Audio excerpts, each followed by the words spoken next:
Should I feel discouraged? Why should the shadows come? And why should my heart feel lonely and alone? For heaven and home, when Jesus is my portion, a constant friend is He. His eyes on the sparrow, and I know He watches me. Why should I feel discouraged? And why should the shadows come? And why should my heart feel lonely and alone? For heaven or home, when Jesus is my portion, a constant friend is He. His eye is on the sparrow, and I know He watches over me. His eyes on the sparrow,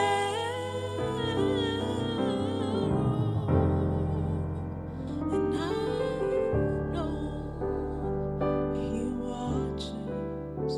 I know He watches. I know He watches me,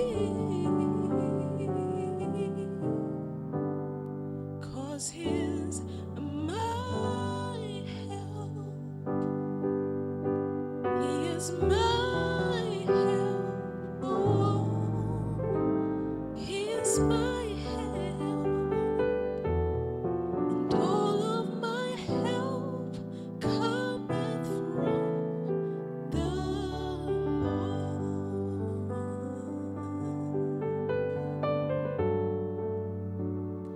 I will lift up mine eyes to the hills, from whence cometh my help. My help cometh from the Lord which made heaven and earth. He says He will not suffer thy foot to be moved. The Lord which keepeth me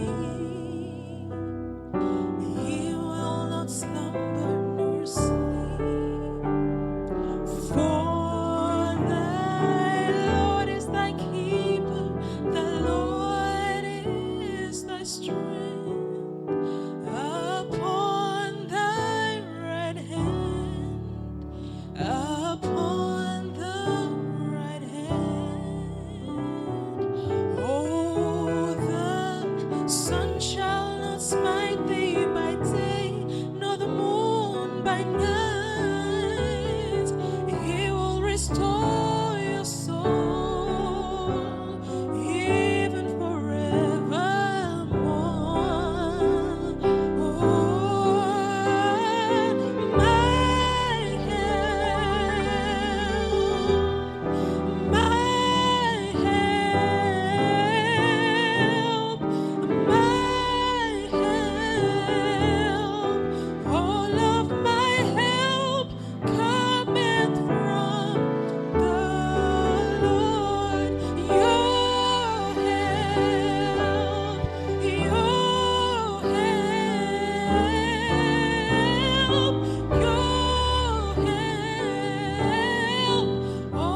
of your help cometh from the Lord. Your help,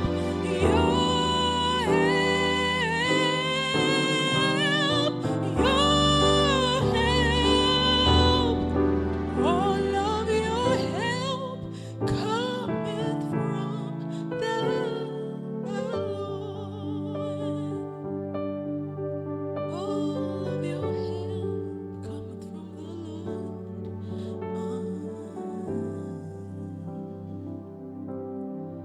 All of your help cometh from the Lord.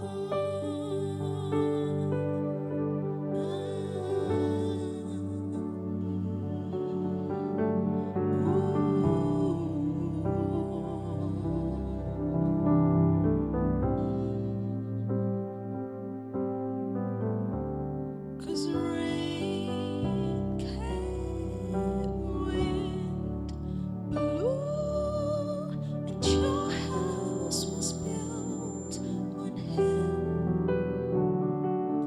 You're safe with Him.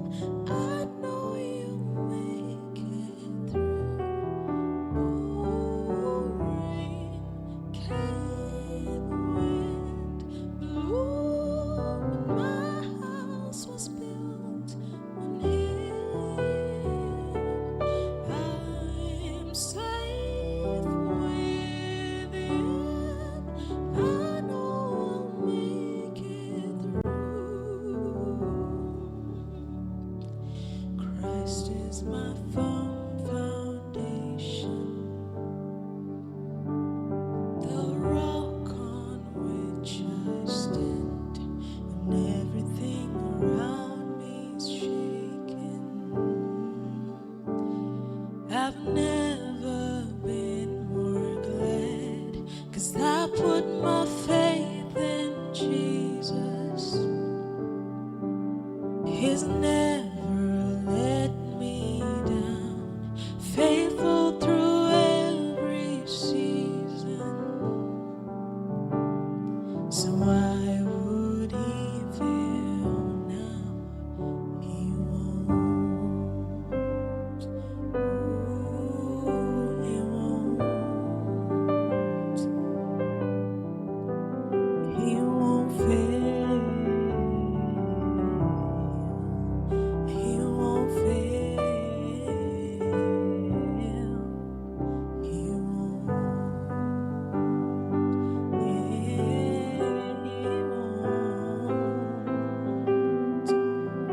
He won't fail you now. He won't fail you now. Christ is my firm foundation,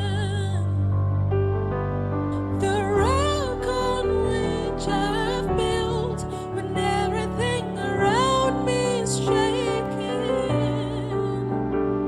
I've never been more glad that I put my faith in Jesus. Oh, He's never let me down, faithful through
Oh, no one else will do.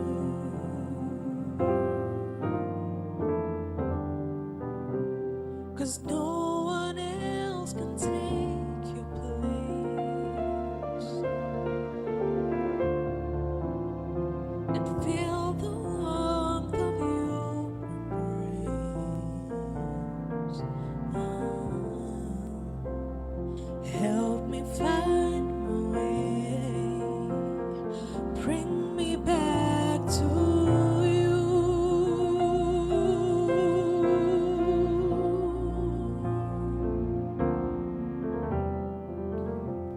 You're all I want.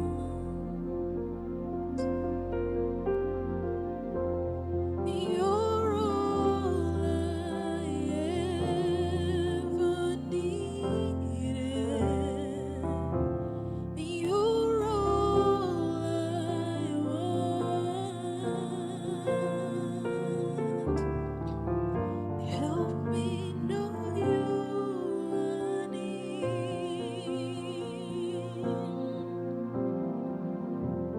You're all I want. Oh Jesus, you're all I ever needed. You're all I want. Oh, help me know you are near.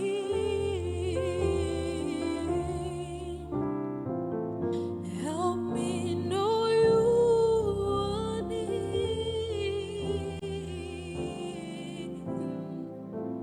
Help me know what a friend we have in Jesus.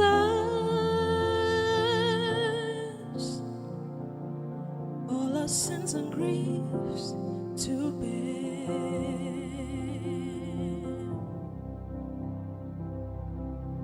What a privilege to carry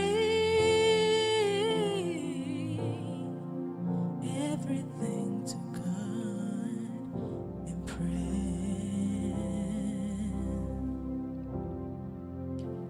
What a friend we have in Jesus. All our sins and griefs to bear.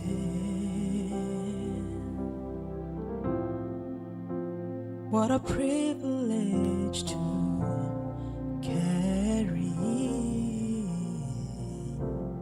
everything to God in prayer. Oh, what peace we often forfeit. Oh, what needless pain we bear. Oh, because we do not carry everything to God in prayer. Oh, because we do not carry everything to God in prayer.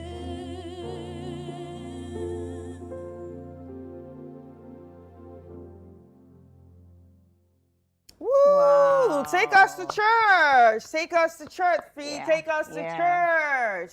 I love that. I want to say a very big thank you to Fee for bringing down the spirit to Yes, help us start yes, up the show yes, today. yes, Ladies and gentlemen, it's Sunday Breakfast right here on Channel 1 TV. Of course, you know it's Sunday. It's a time to take it easy, to breathe, to reconnect, and to reflect on the week that has gone by for you to prepare for the week that is about to hit you. My name is Chris Carter, and you are welcome. And I am Didi Davis. Thank you for choosing to spend your Sunday morning with us. Just as Fee was singing, whatever it is, take it to God in prayer. Amen. Amen. Yeah. Take it to God in prayer, and He will sort you out. He would uplift your spirit, and whatever burden it is will be taken off your shoulders. Welcome to Sunday Breakfast. You can join the show via the WhatsApp number 020-444-7033, 020-444-7033, and we will get to read it right here on the show. That said, let's check out our weather forecast for today.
All right, so this is the weather from the Ghana Meteorological Agency, and it's an 18-hour forecast valid for Ghana from 6 a.m. this morning. So the rainstorm mentioned in the earlier weather warning continues to move westward, and it's expected to affect parts of the northern sector this morning. The system may persist into the afternoon, bringing thunderstorms and rain of varying intensities. Meanwhile, mist and fog patches are expected over parts of the coastal, forest, and mountainous areas, reducing visibility. Over the southern sector, mostly cloudy conditions are expected with brief intervals of sunshine. A few areas may experience slight rain or drizzle from the afternoon into the evening. Remember that it's going to be a relatively cool night, and early morning temperatures are expected across the country. The state of the sea will be rough, just in case you want to hit the sea. Now, this is from the Ghana Meteorological Agency, and remember to also follow them on social media to stay updated with the weather forecast. This is just an 18-hour one, but follow them on their social media platforms like X, YouTube, WhatsApp, and TikTok, and you can stay updated with every input they have out there. Now, ladies and gentlemen, you can also download any weather app to back up what you see from the Ghana Meteorological Agency, either on Play Store or your iOS App Store. Right. Okay, so the Literacy Challenge Aptitude Test is today. Woo! Obiniyim. Level 2, the aptitude test, where our top 100 contestants across Ghana will make it to the next round, and it's today at 12:30 p.m. at the British Council, and you have to be there very early. At least by 9 a.m. you should start, finding your way to the British Council and relax, get acquainted with the environment, prepare yourself, put your thoughts together, and get ready to write the aptitude test at exactly 12:30 p.m. If you're having challenges locating the venue, you can type British Council on your Google map. It will take you straight there. Or you can call the number 0205-973-973, 0205-973-973, and they would help you with any inquiries you may have, any questions you may have concerning the aptitude test, which is today at 12:30 p.m. We can't wait to see you there, and we can't wait to see who makes it to the next level after this stage. We'd like to say a very big thank you to our sponsors, Advocates Publishing, Tema Oil Refinery, Delhi Group, Prospectus Ghana Limited, SIC Insurance PLC. Thank you so much for supporting the Literacy Challenge 2026. See you at 12:30 p.m. ready to face your exam. And be ready to say hi to Didi in case you see her there. So, ladies and gentlemen, that this is Ghana Exhibition 2026 is in the corner. I would say it's in the corner because it's just some weeks ahead. You definitely do not want to miss this. This is a gathering of all SMEs, entrepreneurs, and homegrown businesses, innovations, and different services that are made in Ghana for Ghana and the world. So if you fall in any different category that we have just mentioned, or if you have any service, product, or innovations that you would want the world to see, this is the best place to exhibit it. This is the biggest exhibition of made in Ghana products. So you do not want to miss any of this. So there are different categories to feed your eye from, or there are different categories to participate in. We have the food industry, packaged food industry. We have fashion. We have skincare. We have automobile industries. We also have packaging industries. Even the financial industries are there. The tech industries. Did I also mention the education industry? Everybody is right there. So if you're looking for anything, academia, cars, finance, products, services, is all going to be there at the Efua Sutherland Children's Park on the 29th and 30th of August. You definitely do not want to miss any of this. This is one of the best exhibitions that you would have to witness. So if you fall in any of the categories, just call the number 0205-973-9732 to register and make payments. 0205-973-973 or 0558-973-973 to be part of it. Remember, it starts every 10 a.m. to 5 p.m. daily. And it's free, totally free for those who want to attend. Just come with your purses and your wallets full for you to, get some things for yourself and your kids. Talking about kids, it's a very, very kids-friendly area. We have the kids sector, and definitely your children will also love to immerse yourselves in everything Ghanaian. Thank you to MTN and EcoBank. This is brought to you by Channel 1 TV and City 97.3 FM. Right? As Chris will always say, if you snooze, you will lose. You will lose. If you snooze, you will lose. Yeah. And you know the exciting thing? I call it exciting because if you lose, that's your business. But we will get to show you everything that happened right here on TV. Yeah. And you will thank us. But somewhere in your heart, you'll be like, I should have. I should have. You know, I would have. I could have. I should have. You know, like, only you will be doing the woulda. Coulda, woulda, shoulda. Just do it. Yeah. So you wouldn't be doing coulda, woulda, shoulda. You know. Yeah. So just be part of it. Yeah. And you won't regret it. You know, the thing is that a lot of people see these things because it's on TV, and they think that, oh, it's going to be expensive. But you'll be shocked. Yeah. You'll be shocked what the ladies on the phone are going to tell you. You'll be like, for the 2 days? And you're like, yeah. And at the end of the day, if this is your first time, just know that. I mean, you can go on our YouTube channels and then watch past videos, even testaments of, some people who, some exhibitors. Yes. But they always tell you, sold out. Sold out, yeah. I sold out. Yeah. Will you do it again? Yes, I will do it again. So now you that is new, you are going to be competing with a lot of new people and old people. Yeah. So it's better for you to make payments now. So you know that your spot is there. It's guaranteed. Because if you don't make payments and you're still struggling, just know that there's a new person that probably watched the old one before that wants to join. And just know that, of course, the old exhibitors that never miss, because there are some exhibitors that you know that they'll always be every year because of what they gain out of it. So those ones, so you're competing with new, you're competing with old. So make up your mind. Make up your mind. So when we start showing, you won't say, I could have, I should have. You know, last year there was one exhibitor, I've forgotten her name. As at 12:30, 1 p.m., she had sold out. And she was a new exhibitor. Yeah. I'm sure she underestimated. She underestimated the thing, Yeah, she underestimated that she could have sold out within that short period. And so she learned her lesson. She said this year, she's going to bringing a bring a lot. lot, a lot. A lot. So if you're a new exhibitor, don't worry. The platform is huge.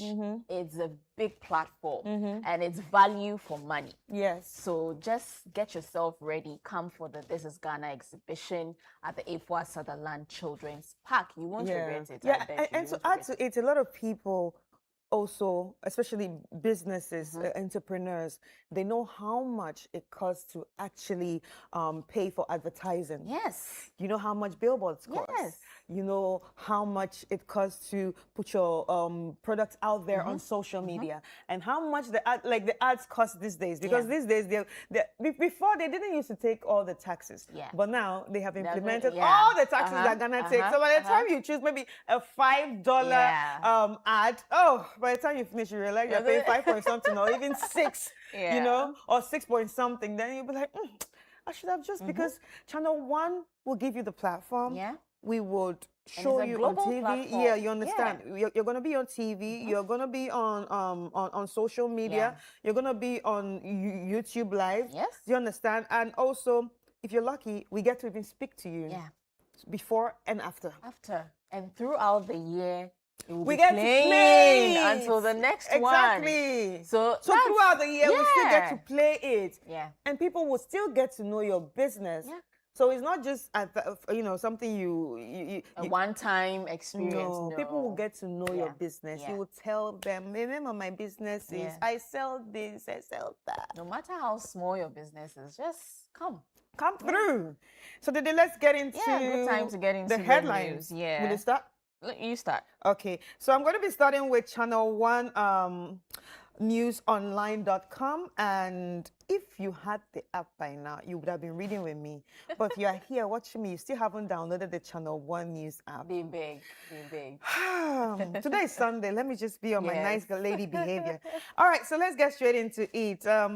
Kwesi Bonzo, elected NPP Western Regional Secretary, targets 11th seat in 2028. Okay, I think I need to refresh that.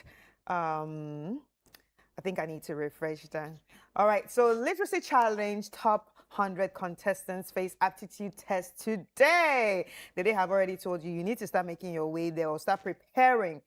And MPP regional polls accept results, stay united. This is by Nitiwo. And now Kwesi Bonzo, elected MPP Western Regional Secretary, targets 11 seats in 2028. NPP Greater Accra polls, Okoboy wins chairmanship by 318 votes. Koka defeats Kokofu to become Ashanti Regional Chairman. Abdurrahman wins Upper West MPP chairmanship race. Idrisi Suleiman edges Clifford Brahima by 4 votes to win NPP Savannah chairmanship. NPP regional polls, if you lose, the people do not want you. Oh, it does not work like Nitiwo. I didn't say that. Sorry, guys. I didn't say that. Mr. Nitiwo is saying that. Now, NPP regional polls counting on the way amid largely peaceful exercise. NPP NDC exploiting legal vacations for political gain. This is by Duncan Amwa. 2024 polls, I struggled, and Nodompre admits. Galamsey to form core of NPP's 2028 campaign, and this is still by Anodompre. Parts of Accra to experience 14-hour power cuts on Sunday, and this is by Gridco. And some people have already started feeling it already. For me, I'm already carrying my charger around. I woke up this morning, I said, hey, what's the charger? I was like, even the night before I slept, I told my son, charge everything. So, you're not going to have charge all your laptops, charge everything. It's still evening, so yeah. Anyway, so there you have it from channel1newsonline.com. If you want more of that, just head over to channel1newsonline.com, or you can also download the Channel One News app. Okay, I'm on citynewsroom.com. Some of the stories you find: create second chamber of technical experts to scrutinize state contracts. That's Duncan Amwa saying that. Also, in some other stories, road to finale, top 100 take the literacy challenge aptitude test today. Adam Samba retains MPP Northern Regional Chairmanship. Oh, that's a good one. Passport staff to receive bonus after service ranked least corrupt. That's our foreign minister. That's Ablakwa. sweet. That's nice. Yes. I think that it will actually boost the morale of other, agencies, Yeah. That's nice. Eastern Regional Polls, Jeff Kunedu-Addo re-elected regional chairman. I'm sure Brian Champo will be happy. Okoboy wins NPP Greater Accra regional chairmanship. Coca crashes Kokofu to win NPP Ashanti regional chairmanship. Greater Accra polls, Paka challenges Agohom over counting process. NPP voter polls, Makafui Wanya retains regional chairmanship. Abronya DC retains NPP Bono regional chairmanship. And those are some of the stories you'll find on citynewsroom.com. All right, so Ghana News Agency, and that is gna.org.gh. The headlines here: Ghana to expand pharmaceutical manufacturing capacity. This is by Mahama. Mahama commissions Paga SHSE block, shores of new school buses. And we also have government disperses 23.1 billion to clear road contractors' arrears. This is by the road minister. Public pays system must balance fair wages with fiscal sustainability, and this is by the government. College of Education student produces raincoat umbrella from empty water sachet. And TVET skills key to tackling unemployment and indiscipline, TVET Director General is asserting. We have more of this on the gna.org.gh. I like the story of the umbrella. Yeah, it's a good one. I like it. I like it so much. If it's done well, if it's really done well, then umbrellas will be cheaper and it can be used by the people. Yeah. Because there are a lot of pure water sachet everywhere.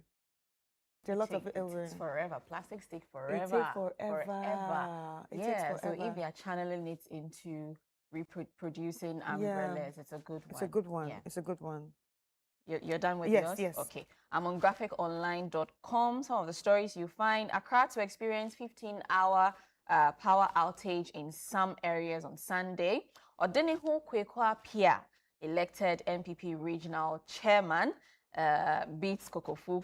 Dr. Bernard Okoboy beats Alfred Boye to become new NPP Greater Accra regional chairman. Mohammed Banti Masamba, Northern Regional Chairman, re-elected. Joseph Esibo, elected NPP Central Regional Chairman. 2024 Bolgatanga Central Parliamentary Candidate, elected NPP Upper Regional Chairman. Tema Mayor, TDC CEO summoned to presidency over escalating dispute. And those are some of the stories you find on graphiconline.com. Isha, I think they really need to be summoned because this thing, you guys are supposed to be working and together forth for Tema. Yeah. So I don't understand why there's a power play going on when we are supposed to be working for the benefit of Tema. Anyway, let's head to bbc.com. Rescuers search for survivors of powerful Indonesia earthquake. Hawaii battles strong wind and rain as Hurricane Lala threat looms. Now, firefighters battle wildlife tearing through Belgian nature reserves. And U.S. women in politics spark conversations about balancing family and career. Now, Australian states to launch gun buyback after Bondi Beach attack. Wow, so many things are happening. Morocco detains dozens of migrants trying to cross into Sita, report says. And then watch, flooding destroys a road in Indiana after heavy rainfall. And lastly, we have here, why is Australian mushroom killer back in court this week? We have more of that on the BBC. But you know, one thing that I've realized from last week, there's been a lot of news on natural disasters. Last week, we mentioned that in Colombia, I think it was either on City. Trends. Yes, in Colombia there was an earthquake. Yeah. Now in Indonesia, we're seeing another earthquake. This is just earlier today or yesterday.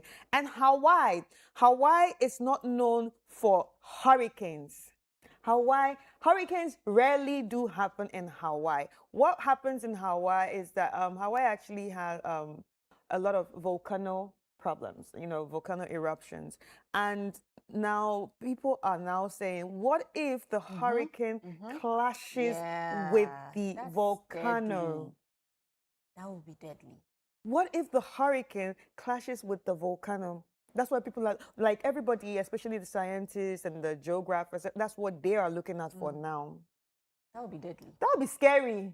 That means everything can just erupt and water yeah, is coming, fire is coming, yeah, everybody. yeah, Like, yeah. I just pray.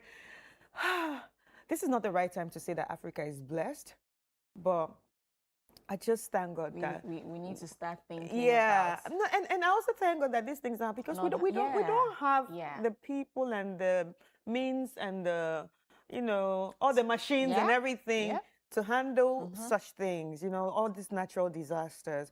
But my heart goes out to each and every one around the world that is actually facing these natural disasters, the hurricanes, the earthquakes, and all that. My heart goes out to all these countries and those who have lost people. May their soul rest in peace and may God comfort you. Yeah. All right. I will head to citynewsroom.com, road to the finale, top 100 Take Literacy Challenge aptitude test today.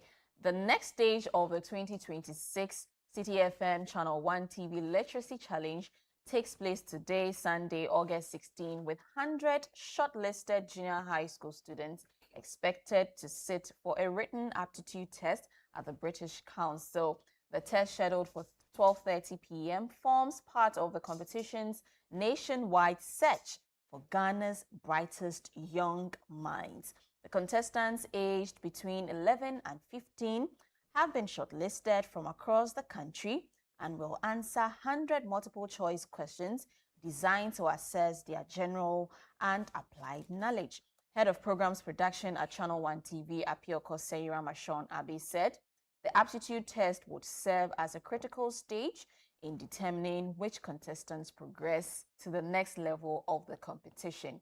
The top 100 contestants emerged from an earlier stage in which participants were required to write a letter of not less than 600 words to the Minister of Education as a youth consultant. The letter focused on the advantages and disadvantages of using artificial intelligence in education and required contestants to propose practical ways in which Ghana could integrate AI into basic schools without leaving learners in rural and underserved communities behind.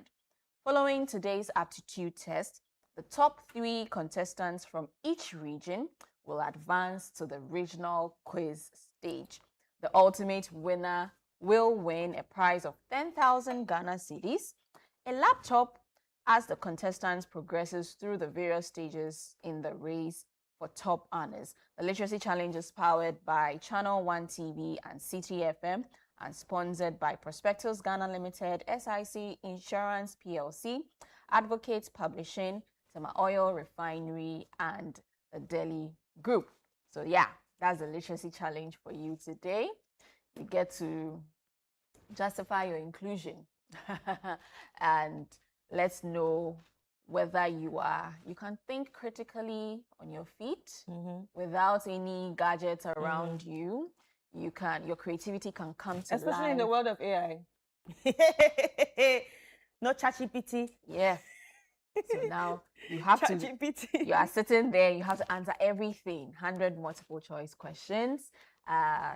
It runs across every area, general knowledge, current affairs, math, science, literature, social studies, every aspect. You are going to answer questions from there. So I hope you're prepared. I think a lot of schools should actually also, emulate this model of aptitude test once in a while. Agree. It's very, very important because the way AI has also taken over, a lot of people even adults, to think. Even adults have stopped thinking. Yeah. Oh, let me ask ChatGPT. Oh, let me do this. No one can research for themselves again. No one can actually use their minds again. And I'm also glad that in as much as we are realizing this, some companies are also putting out tools to, find it. Yeah. Yeah. Because like I remember, okay, I write on Substack a lot. Now Substack has also realized that there's been a lot of AI writers. So they have a system to Now there's a detect. system, yes. Yeah.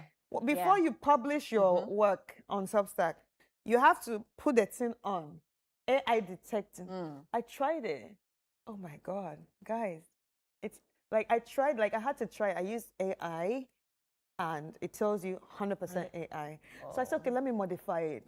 And I modified it. It said, okay, 30% AI, 70% human. And I was like, wow. So if it's 100% AI, it will reject your article. No, people will read it and say it is AI. written there. It shows there AI. It's AI written. Right. It will show that it's AI written. So, you know, people who think that you're really an author, then they'll be like, okay, maybe we shouldn't give this person this gig. Right. Because people also get writing gigs from there. You understand? People also get writing gigs from there. People also get chances to feature in editorials and all that. Yeah. But yeah, that's what's going on. Anyway, let's check on CNN.com. Some of the headlines here. Vance and Trump team keep moving the goalpost on Iran. We have here too the cost of joining China's biggest and most powerful club. We have NATO fire jets shoots down drone breaching Romanian airspace. New CCTV video shows Italy art heist. Wow, there was an art heist in Italy. And another one for your weekend reads. 5 years after Taliban takeover, Afghanistan crisis deepens. I mean, it just keeps getting deeper and deeper. And one of the biggest problems with this Afghanistan issue is that the whole policing of mostly women. Women. Yeah. From covering your face fully to not talking to not even going out again to stopping school. Like there's even a documentary by DWTV, I forgot the title, where they actually sent in a negotiator. She's also an Afghan woman, an older woman, so she's known to be an activist. But she had to go there to speak. The whole video was there. The meeting was there. This is the Afghan guy, and this is her. They had to even have the meeting in Norway, in a neutral space. And the people say, okay, we'll think about it, because the woman had to give reasons why. Let the women go to school. Let the women work.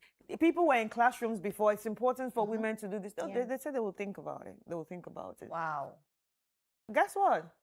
They were, as soon as they went back to Afghanistan, Norway is waiting for them. The woman is waiting for them, to get back news. They let them know that no, when we're not changing our minds, they are not going to go to school.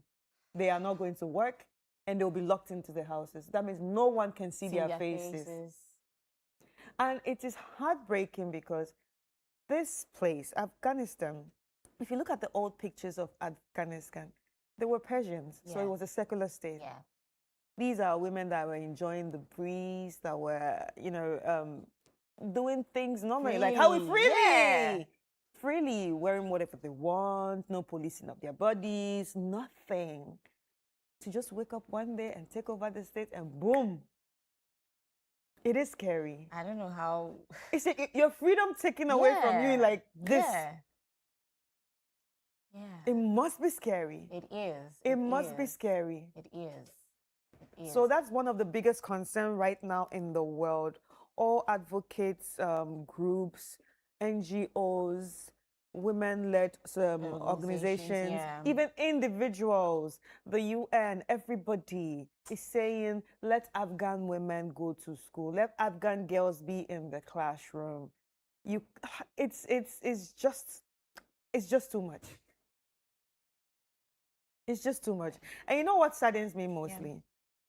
Like, religion is a very, very sensitive But when you look at even Saudi and other countries that also practice Islam, women are very industrious. They are free to go to school. They are free to do the things they want to do. And it's so sad that these women have, I don't know. And they can't even leave the country. I don't know how I feel. I was about to say that. They can't even leave the country. They can't so, go anywhere. How I don't know how, but hopefully one day they get to have their freedom. They get to have their freedom because It's I hard. don't want to think or imagine being locked up, I not able imagine to go out. it's giving me No, goosebumps. I don't want to Imagining it imagine. just this moment is giving me goosebumps. I don't want to imagine it. So you see, like this, you are just Yeah. here when somebody One just comes time here they and just say, lock you up, hey, you can't go out no more again. breakfast daily for you, no more Yeah. producing. Yeah. Channel 1 is for men. You cannot work as you can't do any of these things, you know. That's it, yeah. You can't play the sports you want to play. Oh, the day your tennis rack is for men. You can't do it. Yeah. How would you feel? I don't want to imagine it. Anyway, this is a good story on citynewsroom.com. Passport staff to receive bonus after service ranked least corrupt. Foreign Affairs Minister Samuel Okudzeto Ablakwa has announced a special bonus for staff of the Passport Administration following the institution's recognition as the least corrupt and most transformed public institution in a recent Ghana Statistical Service report. Mr. Blakwa made the announcement after paying a working visit to the Passport Office head office, where he congratulated management and staff of what he described as their impressive performance. Wow. He said all Passport Administration staff will receive a special bonus next week in recognition of their output and the reforms implemented in the institution. According to the minister, the government will continue with what he described as a radical reform in passport administration with a focus on integrity, professionalism, innovation, client satisfaction, and excellence. Mr. Ablakwa also highlighted several changes he said have been introduced as part of the passport reset. Among the reforms, he said Ghana now has a chip-embedded passport with enhanced security features, and that passport application backlogs have been cleared following the introduction of a 24-hour operations. Mr. Ablakwa added that the passport application centers had been established in all 16 regions, describing it as the first time such nationwide coverage had been achieved in Ghana's history. He said the reform forms part of efforts to make passport services more efficient and accessible and secure for Ghanaians. And I think it's a good one. It will serve as inspiration for other state-owned institutions to sit up. They should sit up. Yeah, And they this is will a sit good, up. this is a good time to even work at the passport office. Can you imagine this one? It must be good. Yeah, it's It a must good be one. good. It's a good one. Anyway. They should keep it up. Yeah, they should just keep it up. yeah. Just keep it up. Anyway, well, this is actually a very good one. And they should keep on visiting them. Yeah. They The should keep on mystery visiting shopping. each of Once in a them. while, just visit You know, them and I feel like every minister that's in charge of a sector should should just do pay that. those visits. Yes. Pay those I visits. agree. So it makes people sit up. Yeah. It makes people go to work. Yes. Because a lot of times when you Yeah. when you look at this thing, or the kind of stories that you hear, Not here. When you go to the public institutions, Chris, it's appalling the kind of reception you receive. I don't want to mention some of the institutions, but you're asking a receptionist a question and she's doing her own thing. she's nonchalant. So it's a good one. Maybe this would serve as a lesson for other institutions to also begin putting in place measures to also, offer professionalism, give out their best at work and all of that. So let's see how that goes. And like you said, all the ministers should randomly go to Visit, visit Randomly and see what is visit. happening there, what is going on, and you get to re-strategize and put your ministries or your sectors in place. So yeah, Well, it's a good I like one. the idea of visiting. I like the idea of Why? visiting. Let me give you an example. Nigerians watching will be like, this guy is always putting us on that level. But it's true. One of the, I think it was one of the northern states in Nigeria, one of the governors actually visited one of these institutes, government institute, as at 11 o'clock. And he paid them a surprise visit as at 11 o'clock. a.m. Yes, 11 a.m. Nobody was in the office. The video was all over social media. Nobody was, and he just kept walking, opening every door, empty, empty. On a working day. Yeah, on a working day. So what he did was he didn't alert them. Nobody knew he was, It was coming. coming. Good one. It's not break time. So he gave them ample time. He gave them up to 8, he gave them from 8, 9, 10, 11. Wow. And there was nobody. And then he was just walking. You could see he was furious. He would. He's a governor. You could see that he was so furious. Opening like there was nobody. It was all over social media. Everybody was like, wow, taxpayers' money. So yeah, I really like the idea. Yeah. Anyway, Dede, I think we should go to church, right? Yeah, again. I loved it. Let's go to church All again. right. And there's no other person to take us to church than Fee. Take us to church, baby.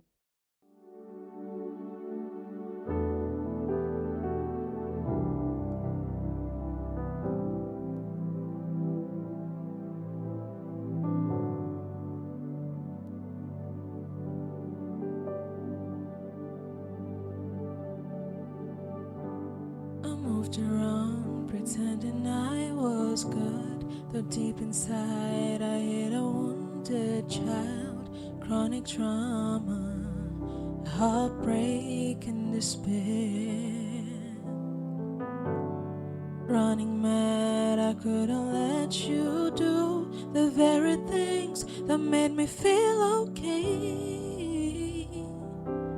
I needed you, but I looked everywhere but you.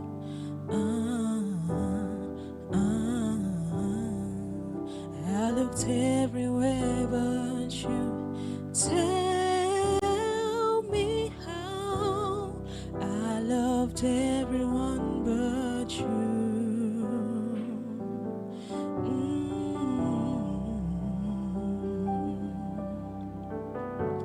I love the people that you give me, Lord, and some of them lovers in my mind. When they left, I felt so alone, unable to embrace your love. Of course, I knew that you would always stay, but I lost hope for what I couldn't see. But I saw everyone but you, Lord. I saw everyone but you. Tell me how I saw everyone but you.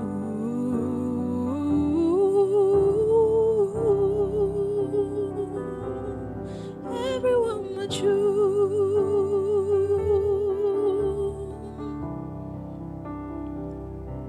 See, I knew that you would heal all my wounds.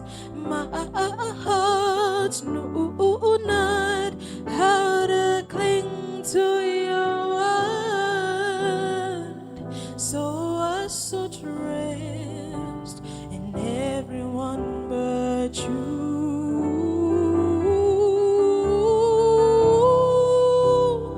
Everyone but you. Everyone but you.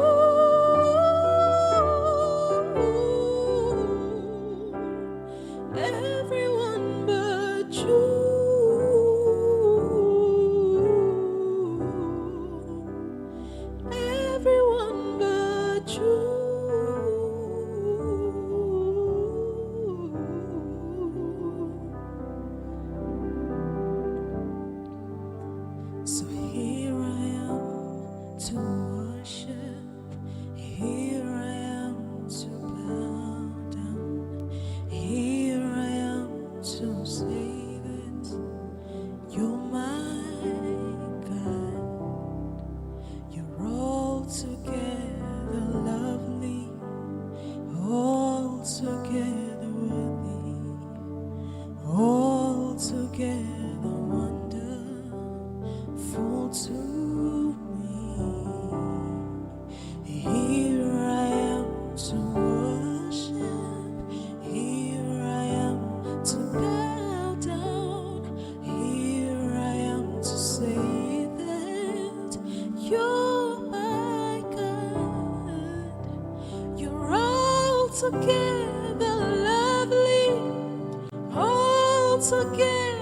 worthy, altogether wonderful to me. Here I am to worship, here I am to bow down, here I am to say that you're my God. You're altogether lovely, altogether worthy, altogether wonderful to me. I'll never know how much it costs to see my sin upon that cross. I'll never know how much it costs to see my sin upon that cross. I'll never know how much it costs to see my sin upon that cross. And you're worthy of it all.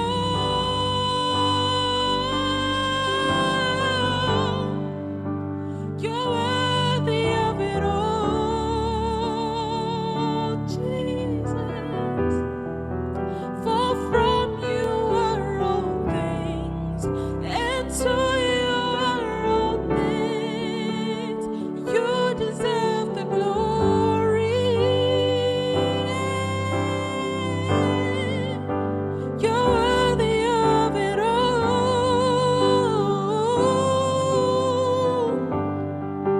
You're worthy of it all. For from you are all things, and to you are all things. You deserve the glory.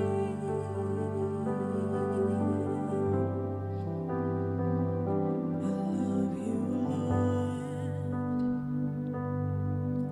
for your mercy never fails me.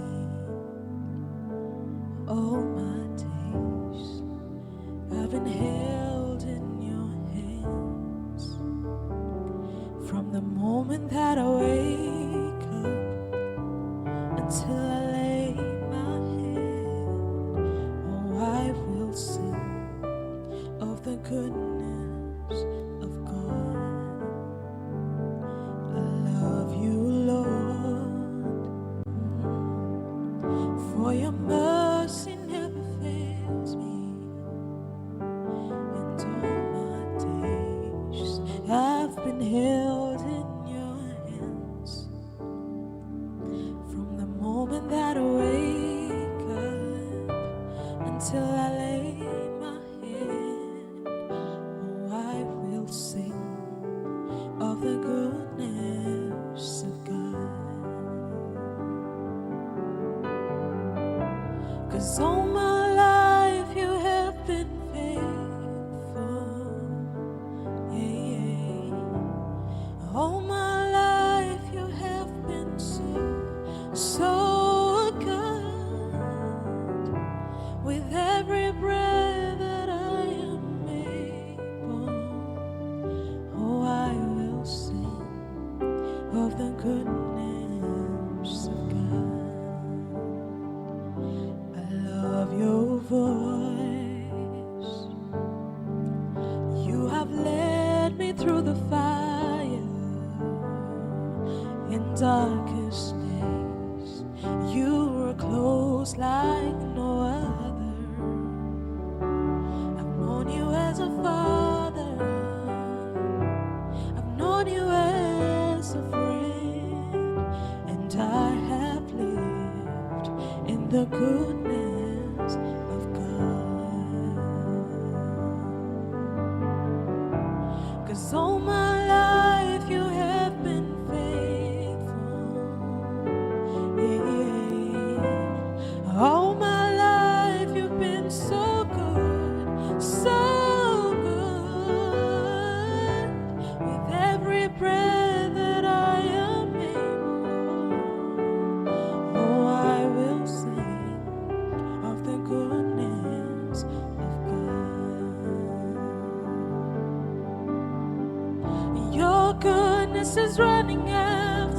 it's running after me. Your goodness is running after, it's running after me. With my life laid down, I surrender now. I give you everything. Yeah. Your goodness is running after, it's running after me, Jesus. Your goodness is running after, it's running after me. Your goodness is running after, it's running after me. With my life laid down, I surrender now. I give you everything. Oh, your goodness is running after, it's running after me. Your goodness is running after, it's running after me. Your goodness is running after, it's running after me.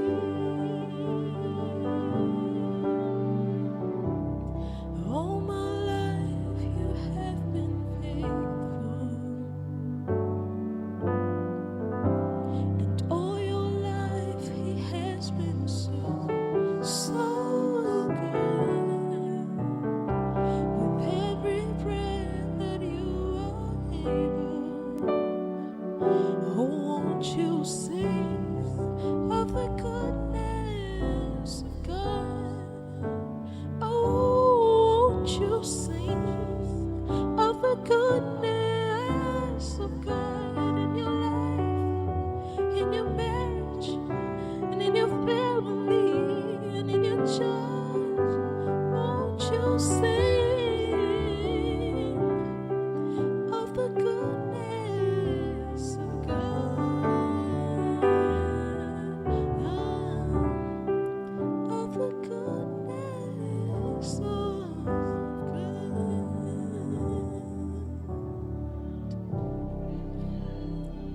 Should be joining us right Come. now. Hi, how are you? How are you? We I'm are fine, thank you. Thank you for having me. You're So much powerful Mhm. voice in one person. Thank you. Thank you. Okay, so let's get straight into it. Yeah. Sure. Fee, how did you start? How did I start? Mhm. Professionally or just generally singing? Generally. Generally. I've always loved singing. I started singing before I could speak. Like I Okay. have memory of me singing gibberish because I couldn't really make out words. But then I used to love singing along, especially when it was raining or something happens. I just try to make a tune out of it. That's when my parents realized that, oh, she really likes singing. So let's help her do that a bit more. And they got me into doing a lot of music, set pieces, where I come from and all of that. And then it just grew from there onwards. Yeah. Right. So your parents actually supported you Yes. doing They that. really did. Your parents are Ghanaian. No. Okay. You're Kenyan. Yes, I'm a Kenyan. No, I just wanted to know because I'm like, have you had African parents really Yeah. supporting their children? Like Yeah, I mean, I think what helped for me was the fact that my mom also really loves singing. She's a singer as well. My dad, he tries, but he's also from a musical family. My grandparents used to right. love music and all of that, so it kind of made it a bit easier. Right. Yeah. So how did you end up in Ghana? How did I end up in Ghana? Funny question. I was actually here on a vacation. I'm not even gonna lie. Like I just came to explore Ghana. I came along with my parents when they were visiting, and then Okay, now I you stayed. sound Kenyan. You said parents. I didn't say parents. Wow, You say, yeah. can you say Paris? Yes, you just said, yeah, you sound like my friend. That's how she sounds. Yeah. Interesting. Well, I am Kenyan. Yeah, so I stayed here with them for about 3 months, and then I figured that I wanted to stay a bit longer, and then the vacation became a staycation. A staycation. Yes. Yeah. But how are you So- enjoying it here? Yeah. I like it so far, so good. I've been here for quite a while, and Yeah, that's why you're beginning to sound like Ghanaians. I know every time I hear that, I feel really bad. I hope my You are, Kenyan you mates are are not losing listening. your No, Kenyanness. no. My Kenyan people, I'm still with you, please. I'm Nice. still with you. What's your favorite Ghanaian food? My favorite Ghanaian food has to be wache. Right. Yes, wache. But I'm slowly starting to learn to love tosaf, even though I know it's not fully Ghanaian. Mhm. Yeah, but I really, really like Wache. Mhm. You Yeah. love watching. Yes. Wow, that's nice. So you're losing your palate too. No. Because you guys don't like spice. No, actually we do. So where I come from in Kenya is called Mombasa. That's Okay. the coastal Oh, the side. nice place.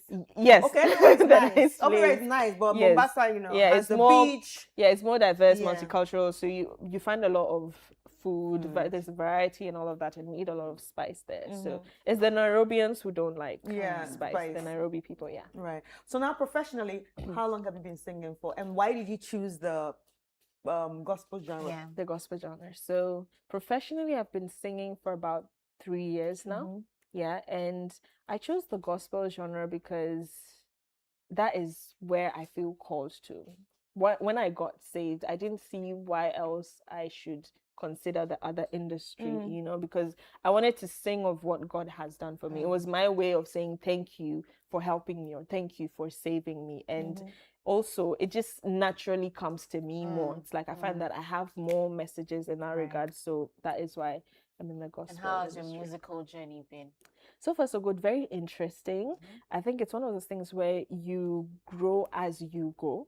When you start, you think you're already there, Yeah. and then you get to sing with a group of people, a nice band, and all of that, and you realize, oh, I need to work on my breathing. Oh, Yeah. I need to work on my flow, my this, my that. So you're constantly growing, and yeah. I really love that about it. It keeps you really challenged. I mean, you guys know how the Ghanaian music industry is, the gospel part, Grace Charles, bring it on, and But all of that. who do you listen to in So, Ghana? yeah. In Ghana. So I do listen to Grace Charles.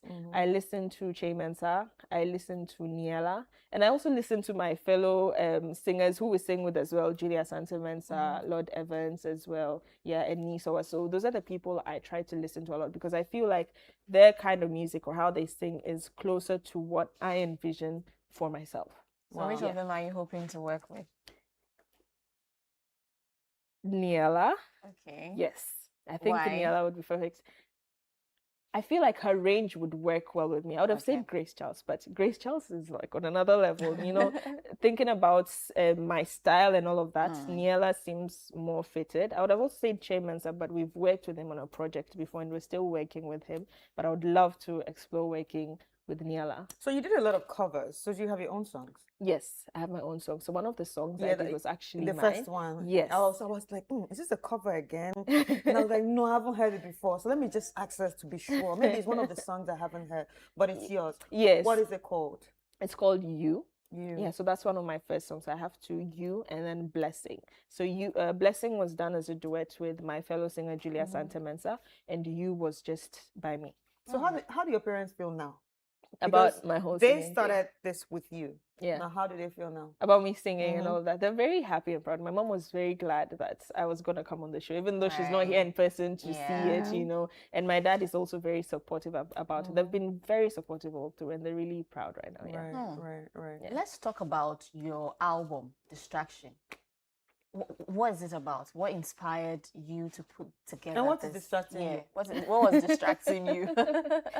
Okay, so I'll speak generally and then for my song as well. Distractions is inspired by the different, like the name says, distractions that keep us away from God or draw us away from God. Unfortunately, a lot of us never come to that understanding that there are barriers that affect our faith walk.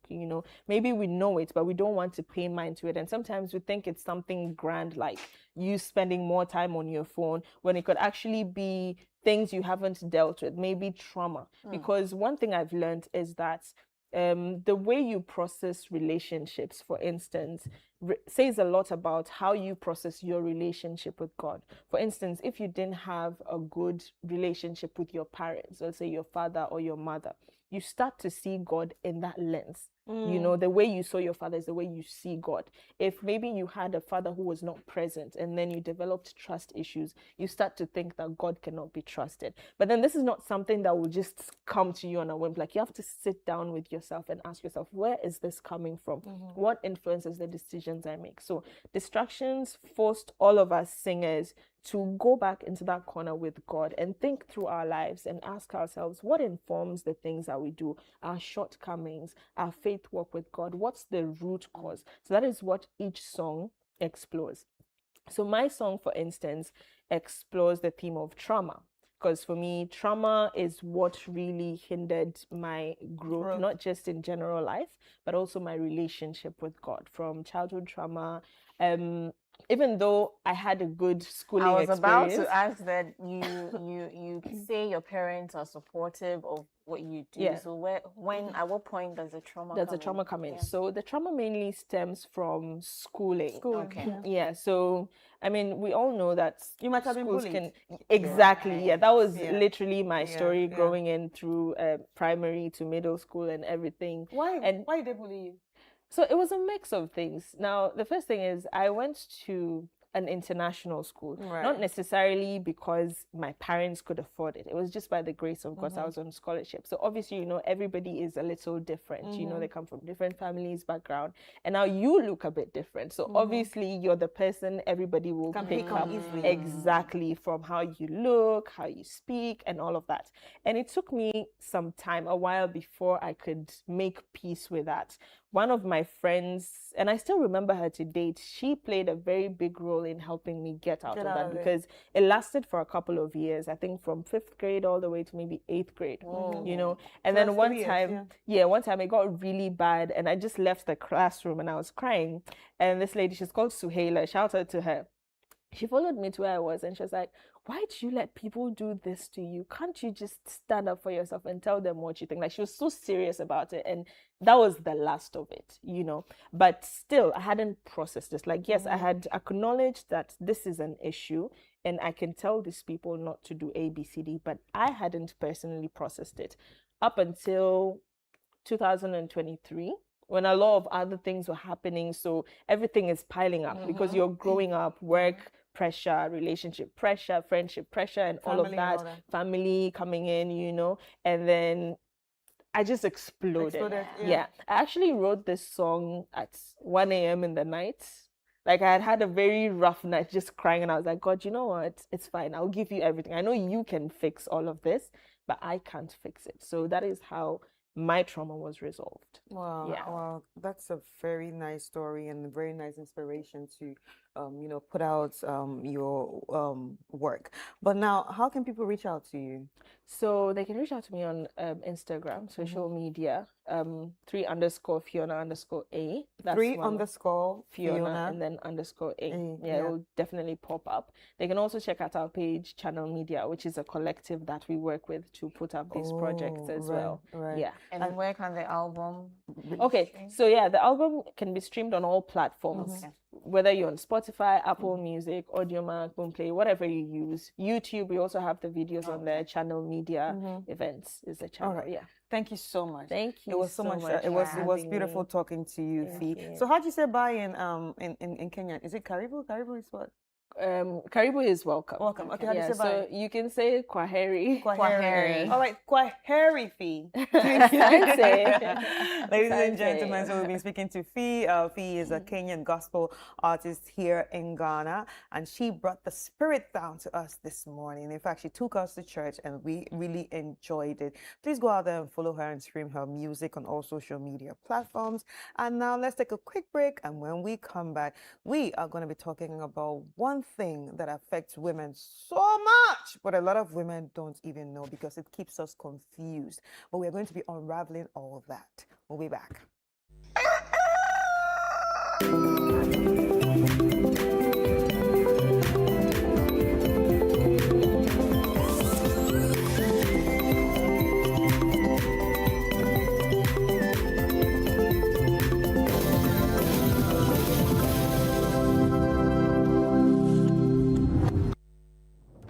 This July, get ready for stories that will make your heart race. From love and passion to secrets and lies that can ruin everything.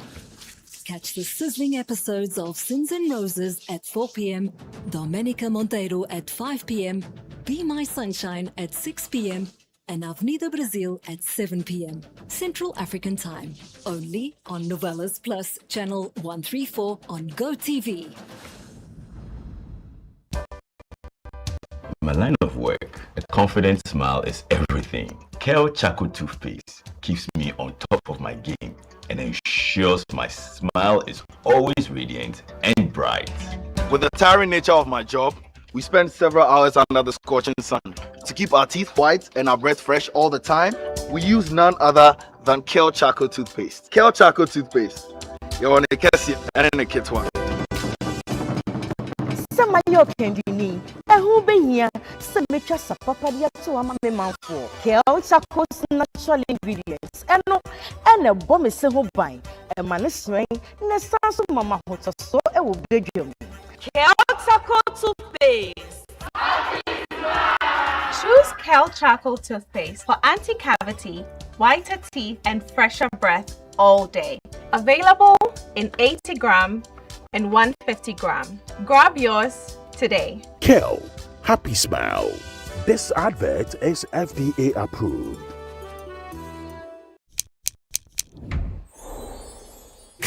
Verna is clean, fresh and safe. I'm holding my Verna bottle. No plastic seal, no worries. Open and hear the sound like click. That sound means it's fresh, no trick. No plastic seal, but it's still pure. Cool and clean, you can be sure. Verna leads the brighter way. What takes my doubt away? If it clicks, it's Verna. If it clicks, it's clean.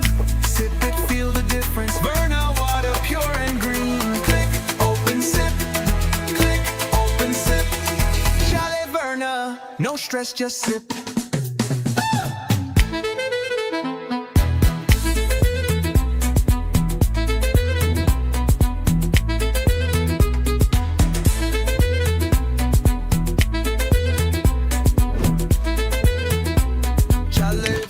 No stress, just sip. This advert is FDA approved. In Biggie's house, there's no place to hide. And even when you think no one is watching, the energy can swing in an instant. This BB Naija Season 11. Everything burns brighter. Only the biggest moves tip the scale. Because nothing is given. But everything is for the taking when the world watches.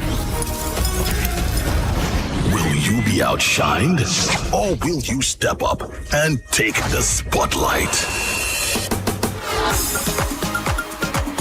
Big Brother Naija Season 11. Showing 24/7 on DSTV Channel 198 and GoTV Channel 49. Headline sponsor, Bet Power.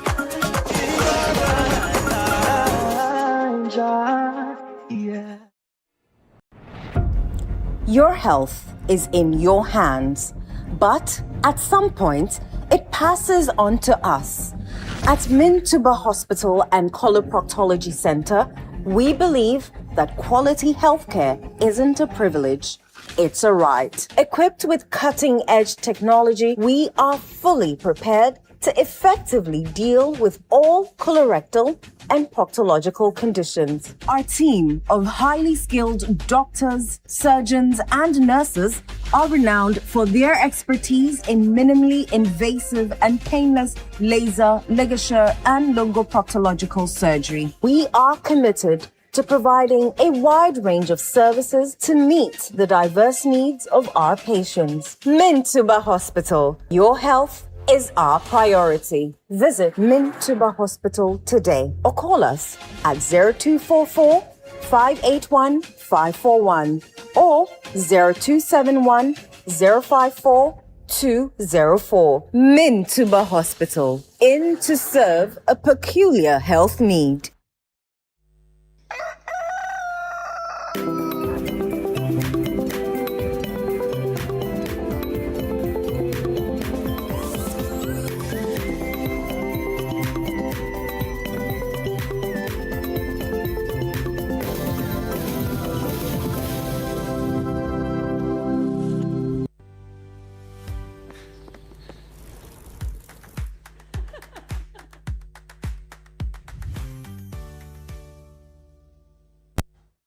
You're welcome back. This is still Sunday Breakfast on Channel 1 TV with me, Dede Davis, and Chris Carter.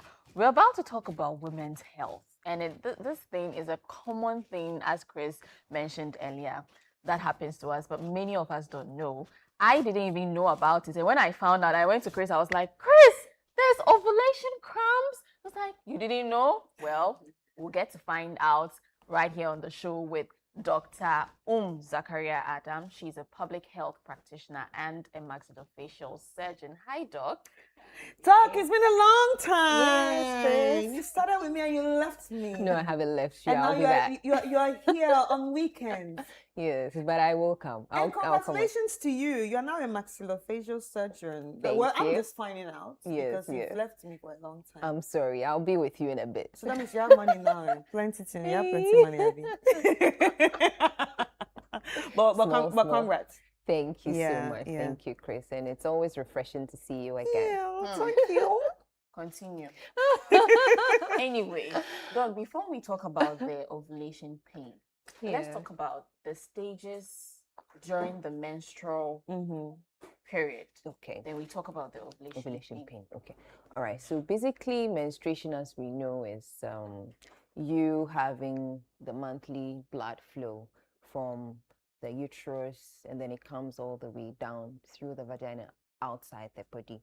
Okay, and there are stages. So the first time you first see blood is the first day. So there's a cycle, and the cycle differs from one person to the other. So 28-day cycle all the way to about 35-day cycle, depending on you. So you as an individual, as a lady, you need to know your cycle, and that would help you to know exactly when to expect the next bleeding after the first bleeding that you may have finished. So the first cycle, the first day of your cycle is the day that you see the blood.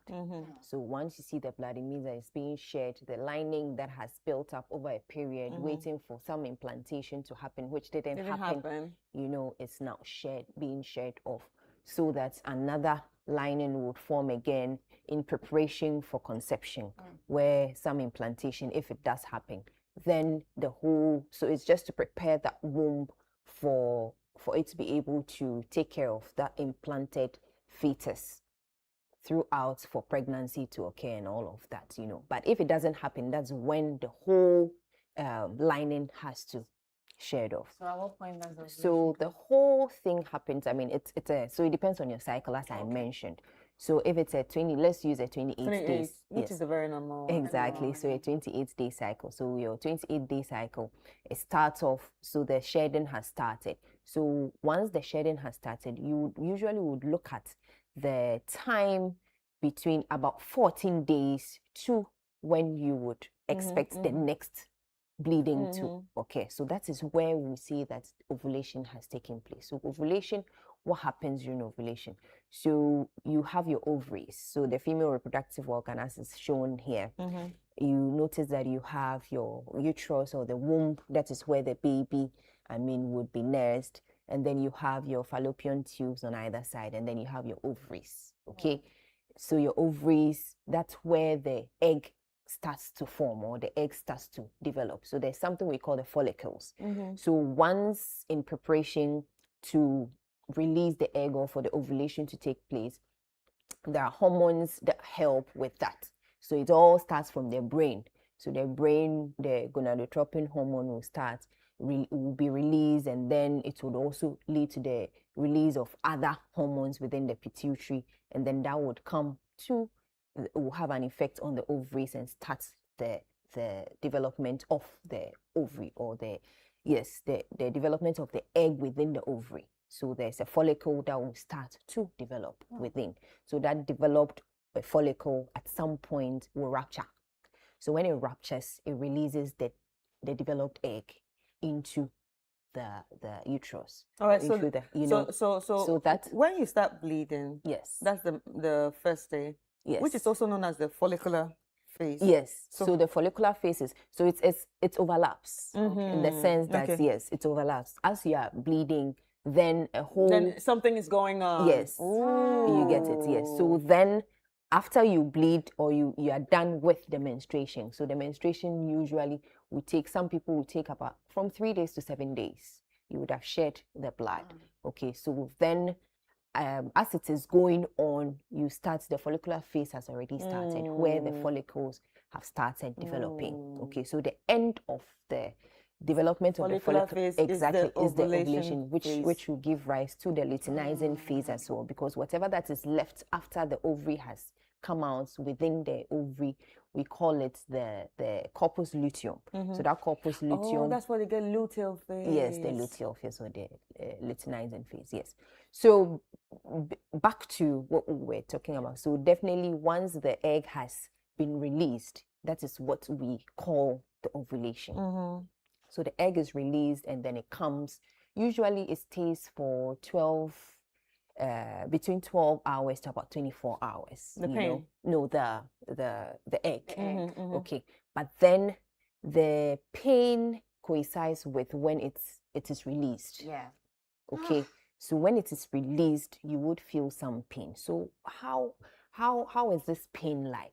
So this pain depends on the lady. It can be dull. It can be just a dull pain in the lower abdomen, but it's on one side. On this side. Yes, so it's on one side. So depending on which ovary, as I mentioned from beginning, we have 2 ovaries. Depending on which ovary, where the ovulation took place, that is where the pain would be. And why do we have this pain? We have this pain because sometimes it leads to stretching of the lining of the ovaries. So the stretching, the overstretching is what leads to the pain. So does it mean or that it could be that, yeah. Yeah, does it mean it stretches because it has a lot of eggs at that moment? Oh, so the eggs are many. They are there, but it's only one that has developed that would be released. So the one that is released, the follicle that is related to it may have caused stretching of the whole lining of the ovary, and that is what will give you the pain. Or even the whole rupturing, because it has ruptured, that action can give you the pain. Or it could be that during the rupture, there's some fluid or some bleeding, little bleeding, that would cause irritation of the lining of the abdomen, and that may present as pain. And the pain may range from just some dull pain that you may have, or some may have this cramping pain, Yeah, or so some may it's have actually cramping, so stretching, it's cramping.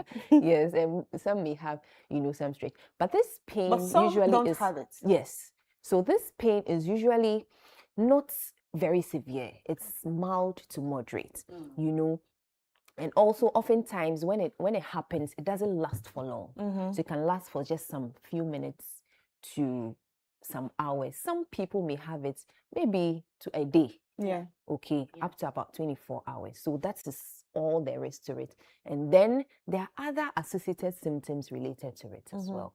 So it could be that there's this cervical mucus plaque that comes out of there.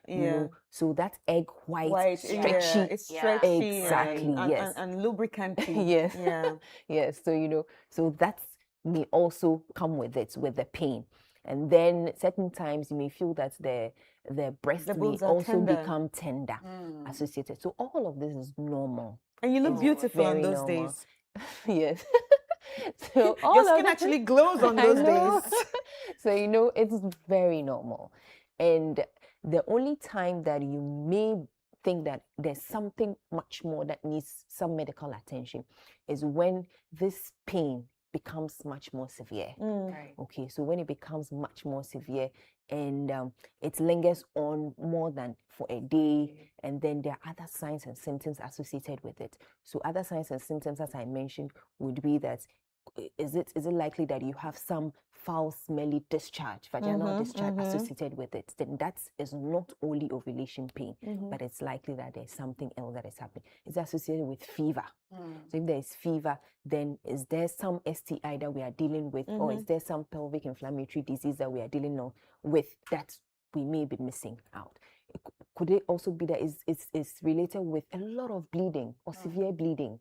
That could also be a very important sign that you shouldn't take lightly at all. Okay, certain times you may be dizzy because of the bleeding or the fact that you may have lost a lot of blood. So all of these, I'm just mentioning some of these red flags that you shouldn't take lightly. lightly at all, but rather you should quickly go to the hospital and then have it checked. So we have some pictures as well that we can talk to. Yeah. So one of them is, they may have shown, so maybe if we can see the first picture. So this one we have already spoken about. Yeah. So this one is just showing, so all the other associated symptoms that I mentioned. So this is just a picture showing the female reproductive organ and how it is within our body. Okay, and when we have pain, it's likely that it may be on the left or it may be on the right, depending on which of the ovary may have It used to confuse me a lot. Exactly. So sometimes this one happens, and then this one happens alternatively, or sometimes it can even be the left and then the left, then it comes. So it's not cast in stone that once this happens, the other has to happen. And then, so this picture in the background is just showing us, so what I explained earlier. The so you see, yes, the rupturing, and then that particular one has ruptured and it's going to be released. So that when is it where, ruptured, do you spot? so some people do sport, but even that spotting is bleeding, yes, but tiny just bleeding, tiny yeah. bit. But that also, you need to also be very careful. It could be that aside just the pain, if you have some spotting, it could also be that you have other issues happening. So other issues aside the pain that you may be having, sometimes it could also be an ectopic. So you need to check. Yes. So an ectopic could also be there, where you would have to check for whether you are pregnant or not. You get it? So if you have a positive sign amidst all the things that I have mentioned, with the pain, the bleeding, the dizziness that you may be having, or certain times the temperature rise and all of that, then you need to also make sure that you have done some UPT or urine pregnancy test to ensure that you are not dealing with some ectopic pregnancy. So what about around this area. degenerating fibroids? Degenerating fibroids are also very painful. Yes. So the degenerating fibroids basically would come from the muscle of the uterus. Okay, so they are growths, and oftentimes they also would bleed. Aside the fact bulginess. that the bulginess that you may have, you may also bleed from them, and that can also give you some pain, even though it is not related directly to the ovary, because it's related to the uterus. But then all of these structures are very close to each other. Close. Exactly. That's my problem. So once they are close, Tell. exactly. So you may end up having some, pain, referred pain that could also be seen as, okay, it's ovulating pain, but you need to look at it holistically with the other signs and symptoms that Doc, we you know spoke how I look about. at it? How do you look I at it? pick up my calendar to look at it. Yes. Okay, which one is doing happen now? Exactly. And it's very important. Which yes. one is happening now? Yes, Okay. it's very important. Okay, it's the ovulation. Okay, Yeah, okay, it's the exactly. ovulation. And that's very good. I mean, that's very good. You need to know yourselves, because a lot of women, it is your body. You need to know, and the best way to ever take care of you is knowing yourself. And you need to be able to understand it and make sure that at any point in time, you know at what phase you are in. And that would help guide you, and that will also help to monitor, so that if there is anything that is happening that is not usual, you would be able to quickly get the needed attention that it needs. Right. Okay. And then, so for the pictures as well, so this particular one that is on the background is showing us the different other things that I mentioned that could cause some pain, so that you don't end up saying, oh, it is just ovulation crumbs, but you should rather give it that attention. So another is ovarian cyst. So if you have cyst within the ovaries, and then it depends on the size. So usually ovarian cysts, if they come with some pain. But then if they are little below about 7 centimeters, you don't really pay much attention to them. All you do Sometimes is it monitor. disappears. Yes, and it disappears on its own. But then if it becomes bigger with time, then you need to give it that needed attention. Certain times these ovarian cysts can even lead to some torsion or twisting on themselves, and that can also come as pain, Other times too, aside that, so we have the cyst there, we have ectopic pregnancy. and then even menstruation. Let's look at the difference between the cramps that comes with menstruation and the cramps that comes with ovulation. The cramps that comes with ovulation is short-lived, as I mentioned, some few seconds, minutes, up to about a day. But then when it comes to menstrual cramps comes with the bleeding. The bleeding. Okay, so you know that it will last for enough, and then the pain that comes with menstruation is central. as opposed to the pain that comes with Ovulation, ovulation, which is one-sided. Okay, Mhm. so it can either be on the left side or can be on the right side. So these are some of the ways, and then you should also, as she said, your calendar is very, very important. important. So you need to know at what stage you are, so that you know that, okay, this is related to menstruation, this is related to ovulation or whatever. And usually you see a very big term, Mittelschmerz, when you even go on the internet. It's a medical term, you know, but it's a German term that only tells you that it is some pain, but that pain is in the middle. Okay, so middle pain, that's just the translation. But that's I mean, that's pain that comes, that is one-sided, and it's related to the releasing of that mature egg after it has developed within the ovary. Right. So how do we deal with it when it comes? So what about the pelvic inflammatory disease? Okay, so because pelvic this is one inflammatory disease, or yes. one whatever. They put it under STD or STI Yes, sometimes. yes. This is one thing that a lot of people do not talk about. It's very Yes, dangerous. yes, it is. Yes, PIDs. It's So very PIDs are also very, it can mimic this pain. But then how to differentiate it will be that you may end up with some fever. You may end up, aside the fever, you may have, aside the pain and the fever, there may be some discharge. You know, so you don't look at it When you just say discharge, holistic. how is it supposed to look like? So the discharge, it depends. So you see, pelvic inflammatory disease can be a complication of long-standing STIs that haven't been treated. Okay. You get it. So you may have had some infection, sexually transmitted Especially infection chlamydia. for for a very long time that hasn't been treated. No, Doc, okay, so it you know, leads I'm to asking this question because Yeah. I remember back in high school, Yeah. a friend of mine, she was young, so I don't know if it's STG or wherever where it's Okay. coming from. That's why I was asking what Yeah. kind of infections. and discharge comes Yeah. out. She had those pains there, and Okay. that time obviously we didn't have the internet or anything. Yeah. There were big clumps, Okay. big chunks of discharge. Charge from That's what she said, and she yeah. fainted. Yeah. So now So I'm you beginning see, to it's feel, is it long-standing. probably PID? Yeah, it's likely it's PID because it's long standing and it hasn't been treated for a very long while. So the whole reproductive system has some inflammation. So inflammation, it has engorged, and then there's pain. All the signs and symptoms of inflammation, you would find it there. And this, you need to do your ultrasound to be able to pick it up, to be able to tell that, okay. And then even you would need to juxtapose it with your history, the history. Have you had, it can't be just one time pain and then you end up with PID. No, Yeah. it has to be a chronic thing, which would have been happening over a long period and it hasn't been treated. And also with the social history, be able to tell if the person has been exposed to certain microbe or microorganisms, and that could lead to that. And that needs to be treated, because if it is not treated, it can lead to blockade of the tubes. And Yeah. once there's blockade of the tubes, fertility becomes a problem from there. So it's one thing leading to the other. And if you do not nip it in the bud, eventually you may end up with a bigger problem than you should have. So for the ovulation cramps, how do we deal with it? yeah. Yes.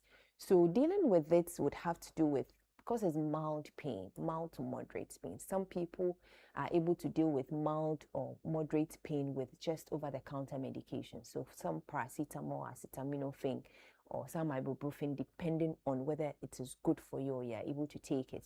And you will not be predisposing yourself to getting peptic ulcer disease. So you can take that to be able to relieve the pain.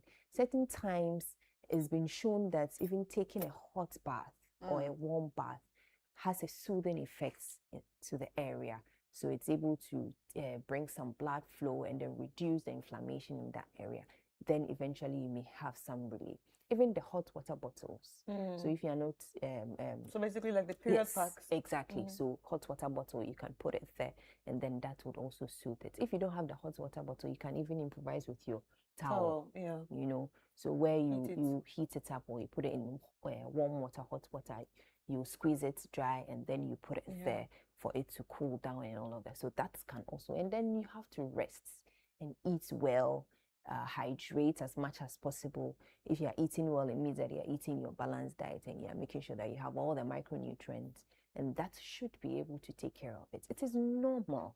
it is not a disease. It is very normal, and it's not every woman who would experience it. About 40%, 60% of women would experience this ovulation pain. But it doesn't mean that those who do not experience it are not ovulating. They are Yeah. ovulating. Okay, so they are. And does they it are also also mean that, like, is there also a possibility that you didn't used to feel it, but now you're feeling it? Yes, it's very possible. Because I didn't used to feel it. And now I you're did, feeling it. hey, now I'm Yeah, feeling it. I just hear people exactly. talk about it. I'm like, wow, really? People Yeah. are going through this. And now I felt it for the first time. I was like, nope. So I had to go and Back check and my then check. calendar. I said, oh, this is it. This is it, exactly. So it could be that you started off, you were not feeling it at all. Well, I started off very and late. then exactly, yes. And then now you start to feel it. Others may have started started and then they are feeling it and still it's continuing. You know, so it really depends on the Like, is it something individual. that comes and goes, Yes, or yes. every month you No, would experience? no, no. So it's not every month. The Yeah, fact that I yeah. feel it, so every month I should know. Okay. So it could be that this month I feel it. It will disappear for a very long time before it appears again. Okay. So it really depends on. So you need to be able to know. So once you know you're aware of it, you're able to tell that, okay, this is what is happening to me at this point in time. I'm ovulating, and it's this particular ovary that is actually doing the ovulation, or this is where the egg is being released at this point in time. Is that So the you're best able time to tell. get pregnant? Yes, it's a good time to get pregnant. It gives you an indication that the egg is being released. So you're able to tell, yes, you're able to tell some level of fertility, or you can time that to be able to get pregnant as well. So it's like sweet very Spain. important. Yes. The penny said, oh, it's time to but- get pregnant. Yeah. You know, yes. But so yeah. it is an indication as well. It gives you a vague idea that, okay, I'm ovulating, and you can rely on that to be able to also time whatever targets that you have for yourself. Right. So Doc, how- yes, it's very normal. Yeah. How can people reach out to you? So actually, I'm on the show every Sunday. Yeah, yeah. So I'm on the show every Sunday, and I'm sure once you reach out to Channel One, they should be able to reach out to me. And I'm at Kolebu Teaching Hospital as well. So if there are any issues, definitely I should be there to All right. help manage whatever All right. situations Thank you there so are. much, You're Doc. welcome. Ladies and gentlemen, we'll be speaking to Dr. Kalsum Zachariah, and it's been all about ovulation and the pain that it comes with. Now she has told us about it, and now you know that some of those cramps that you might have been feeling and not understanding what it is, it's your ovulation. And like she said, it's very important for you to keep a calendar and track all these things down. Write it down, so the next time you go to your gynae, if there are any problems, you can actually present this or present the calendar or little notepad to them for them to check you. But now it's time for us to go straight into our communities. Today we are going to Peki Senior High Technical School in the South Dayi district, where they are actually struggling with poor infrastructure and inadequate toilet facilities. Imagine a school with inadequate toilet facilities. This have led to some students to actually be using makeshift open toilets after the school existing facilities have deteriorated. This is also raising a lot of concerns about sanitation and student welfare. Well, as you can see, there's a report by Selassie Ago, our Volta regional correspondent. Let us watch it, and when we come back, we will get to speak to him and other authorities on the way forward.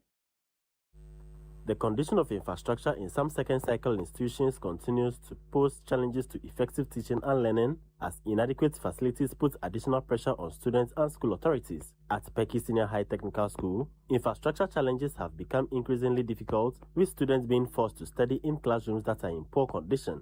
Although some new buildings are currently under construction, several other critical projects remain incomplete, while existing facilities continue to deteriorate. One of the major concerns is the school's dining hall project, which has stalled several years after sod was cast for its construction. Students are therefore compelled to use an old and deplorable dining hall facility, which also has inadequate furniture, making meal times uncomfortable for them. Assembly member of Peki Jogbati electoral area and all students of the Peki Senior High Technical School, Chechelo Ferikuma, spoke to Channel One News. You see, we are not having any befitting dining hall. And at the same time, the tables and the forms at the dining hall is not enough. So students squat before taking their breakfast, lunch, or supper. For furniture, the one that the students are supposed to use, that is what teachers are also using. So you realize that some students will definitely be in need of chairs to sit on. Those buildings that were put up in the olden days, that is what they are managing. The dormitory situation is another major challenge, with inadequate bedding units forcing some students to sleep on the floor with their mattresses. The shortage and poor condition of furniture also affects academic activities, adding to the difficulties students face in accessing a conducive learning environment. Despite these challenges, school management and students have declined to speak publicly on the situation. And as these infrastructure challenges persist, the school sanitation situation presents another serious concern. Students have resorted to using an open toilet facility dug by themselves following the deterioration of existing toilet facilities. The situation has raised concerns about sanitation and student welfare, which calls for urgent intervention to provide the school with safe and adequate toilet facilities. When we talk about the dormitory, it is only the girls' dormitory that is a little bit good, because it was recently commissioned. As for the boys' dormitory, it's nothing good to write home about. You have seen it yourself, open defecation. They dug a hole, put locks on it, and they are hot, easing themselves there. But what if something happened to somebody in the night? Can the person go to the bush to go and ease him or herself? Some of the students even talked about it, that sometimes some people have to fall inside the pit whereby their colleagues will come to their rescue. It is very bad.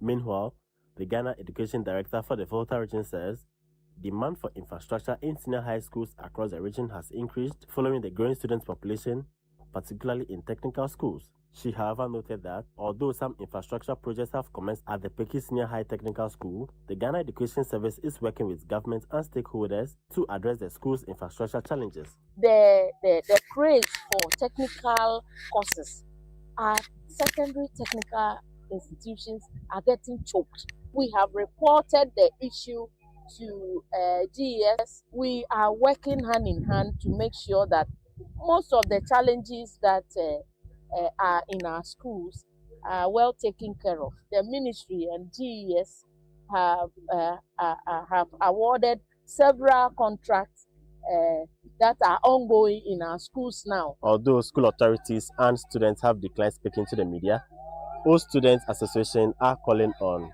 governments and stakeholders to come to the aid of the school, provide them with a befitting toilet facility and also some additional infrastructure on campus. Reporting for Channel 1 is from the Peki Senior High Technical School here in Peki. My name is Desmond Salasiago.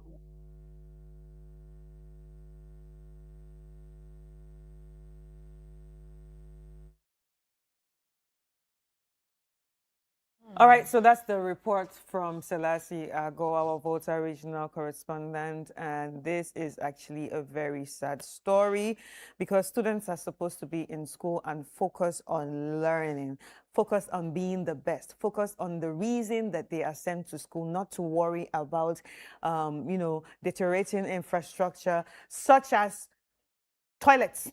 In 2026. Toilets. These children should have access to decent places to, defecate. Oh Lord. And then when you think about it, these are the reasons you don't see a lot of girls in schools. Because if they do not have decent toilets during their menstruation, they don't want to go out there. They don't want to go to school. During their menstruation, they don't want to go to school. So if that happens today, happens the next month, you see, it means they are missing out on classes. They're missing out on classes. That reduces the interest of wanting to be in school, because even apart from the menstruation, how are they? Where are they just going to pee? We have infections that they have to deal with. To even pee. Yeah. Forget the number 2, but to even pee. But now to do number 2, you have to go out there into the forest. What if a snake? Yeah. Bites somebody? Yeah. What if you want to pee at night? In one of the reports, the man mentioned that someone once went out to ease himself and he fell into the pit. Yeah. Imagine sending your child to school for them to call you and tell you your child has fallen into a pit. Oh my. This is actually very sad. I mean, this shouldn't be happening in 2026. Like I said, we're trying to raise leaders of tomorrow, and raising leaders of tomorrow also means that there should be adequate infrastructure for them to even study. This is not something they should be worrying about. The only thing the kids are supposed to be worrying about is their books. Yeah. Is their grades. And then when do know, and then you see, people, we do not realize that we like to call suffering this thing. We like to call suffering discipline. But this is not part of discipline. This is just people not doing what they have to do for the kids to have a stable mind to focus. But anyway, we have Desmond Selassie Agor on the line. He brought this report to us. He can give us a bit of, you know, a picture of what it looks like and what is going to be happening from now on. Hi, Desmond. Hello, good morning, Chris. How are you? I'm good. How are you? I'm fine, thank you. Happy Sunday, and you're welcome to the show. Desmond, can you give us a clearer picture of what it looked like in the school? All right, thank you. So what I'm coming to say is what I've seen myself, not what someone has told me. Because when I was in the school, authorities and students refused talking to me. So I have to go around the school myself, see things for myself, and write a report. So let me begin. The Peki Senior High Technical School is one of the senior high schools in Peki. Apparently, this institution is over 40 years, and the buildings that are on the campus, most of them were the first buildings put up on the campus when the school began. So you could see in some of the classes that they are built with bricks made with clay, while some new infrastructure or some of the new buildings on the campus are the modern types. In fact, the modern types are not even many, making it very difficult for students, especially during classes hours, because the room becomes very hot. So students and teachers have termed some of the buildings as hot oven, just because of how it becomes very, very heated anytime they are studying. Coupled with that, there are no lights in the class. So during prep time, most of the students have to gather at one place where there's light in classes to study. So it becomes difficult for them also in the night. Let's move to the dining hall area, where this dining hall doesn't fit its purpose because it's not in a good standing. It's just a shed, and even the floor is not good.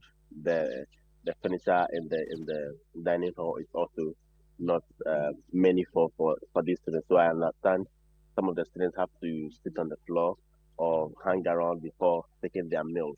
When you go back to the classes, furniture at the class level are also not adequate.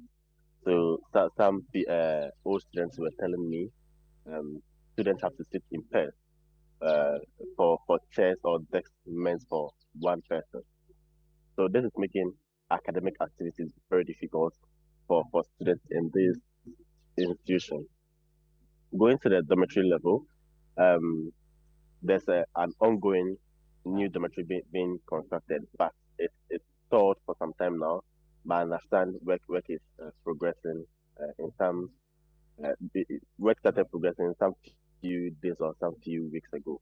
But at the boys' dormitory where I visited, the situation is not anything to write home about. It's in a dire condition, overcrowded in the dormitory, and even there are no beds in the dormitory for students to put their mattresses on. So most of them have to lay the mattress on the floor and sleep. And you can just imagine how it is in the night when one wants to go out to do whatever they want to do. They'll have to step on each other's bed, step on each other before getting to the doorstep. And coupled with that, their bathhouse too is not anything to also write home about. It's in a very poor condition. It's an open a one bathhouse, which is very big, but the floor is not in a good condition. The walls are all not in good conditions. There's an old KVIP, as we call it, in the school, but it's also a death trap to some of the students. I understand some have to abandon it totally, although some also use it sometimes for the fear that when they go to the bush to do their businesses, they might be attacked by reptiles. So some still use the old KVIP. You can see how dilapidated it is. Some parts have fallen off, but students still go there to do their businesses. So for those who are scared to go use the old KVIP, they have resorted to using an open toilet facility which was dug by themselves and covered or there's wood placed on top of it where students can stand before squatting to do their businesses. So this is affecting academic activities, progress in the school, and also this open public toilet is also in the bush. So imagine reptiles hiding in the hole or under the logs there. What that could do or be to the students. Although there's no clinic in the school, there's a government hospital in the Peki Township where if one falls sick, the school or management send them. So in all, students and management, although they didn't talk to me, I understand these are some of the challenges they are facing, and there'll be the need for stakeholders to come to their aid, provide them with some basic infrastructure, be it dining hall, more dormitory facilities, and also I understand also that the school doesn't have enough vehicles to run its daily activities. So all this coming together is some of the things that the school needs. All right. Thank you so much, Desmond. Thank you so much for giving us a picture of what this looks like. We really appreciate it. Now that is very, very, very, very disturbing, especially the part that he said that in their dormitory the space is so small that they have to climb and walk on themselves and walk on their beds just to come out. They have to walk over themselves and sometimes walk on their beds just to come out. Yes. Concerning. Very concerning. So that means, in as much as the population is growing, you are not making way, or you are not improving the infrastructure to accommodate the amount of people coming into the school. So you are just running. Yeah. You're an autopilot. Anyway, we have the assembly member of Peki Jogbati, and he's also an old school student. We have Honorable Churchill Oforikuma, who is joining us on the line. Hello, sir. Good morning. Hello, good morning. You are welcome to the show. Thank you. All right, so you're also an old student of the school. Can you take us back to what school looked like when you were in that school? All right, thank you very much. As you rightly said, I'm one of the old students. I want to thank your listeners for this opportunity given me.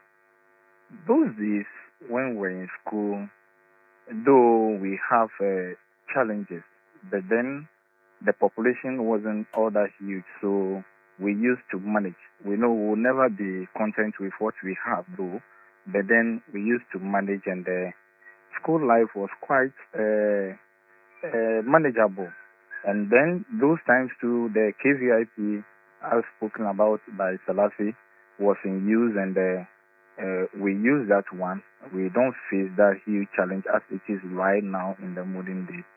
So I may say that comparing the olden days to the recent situation that we are having at hand right now, our time is better than now.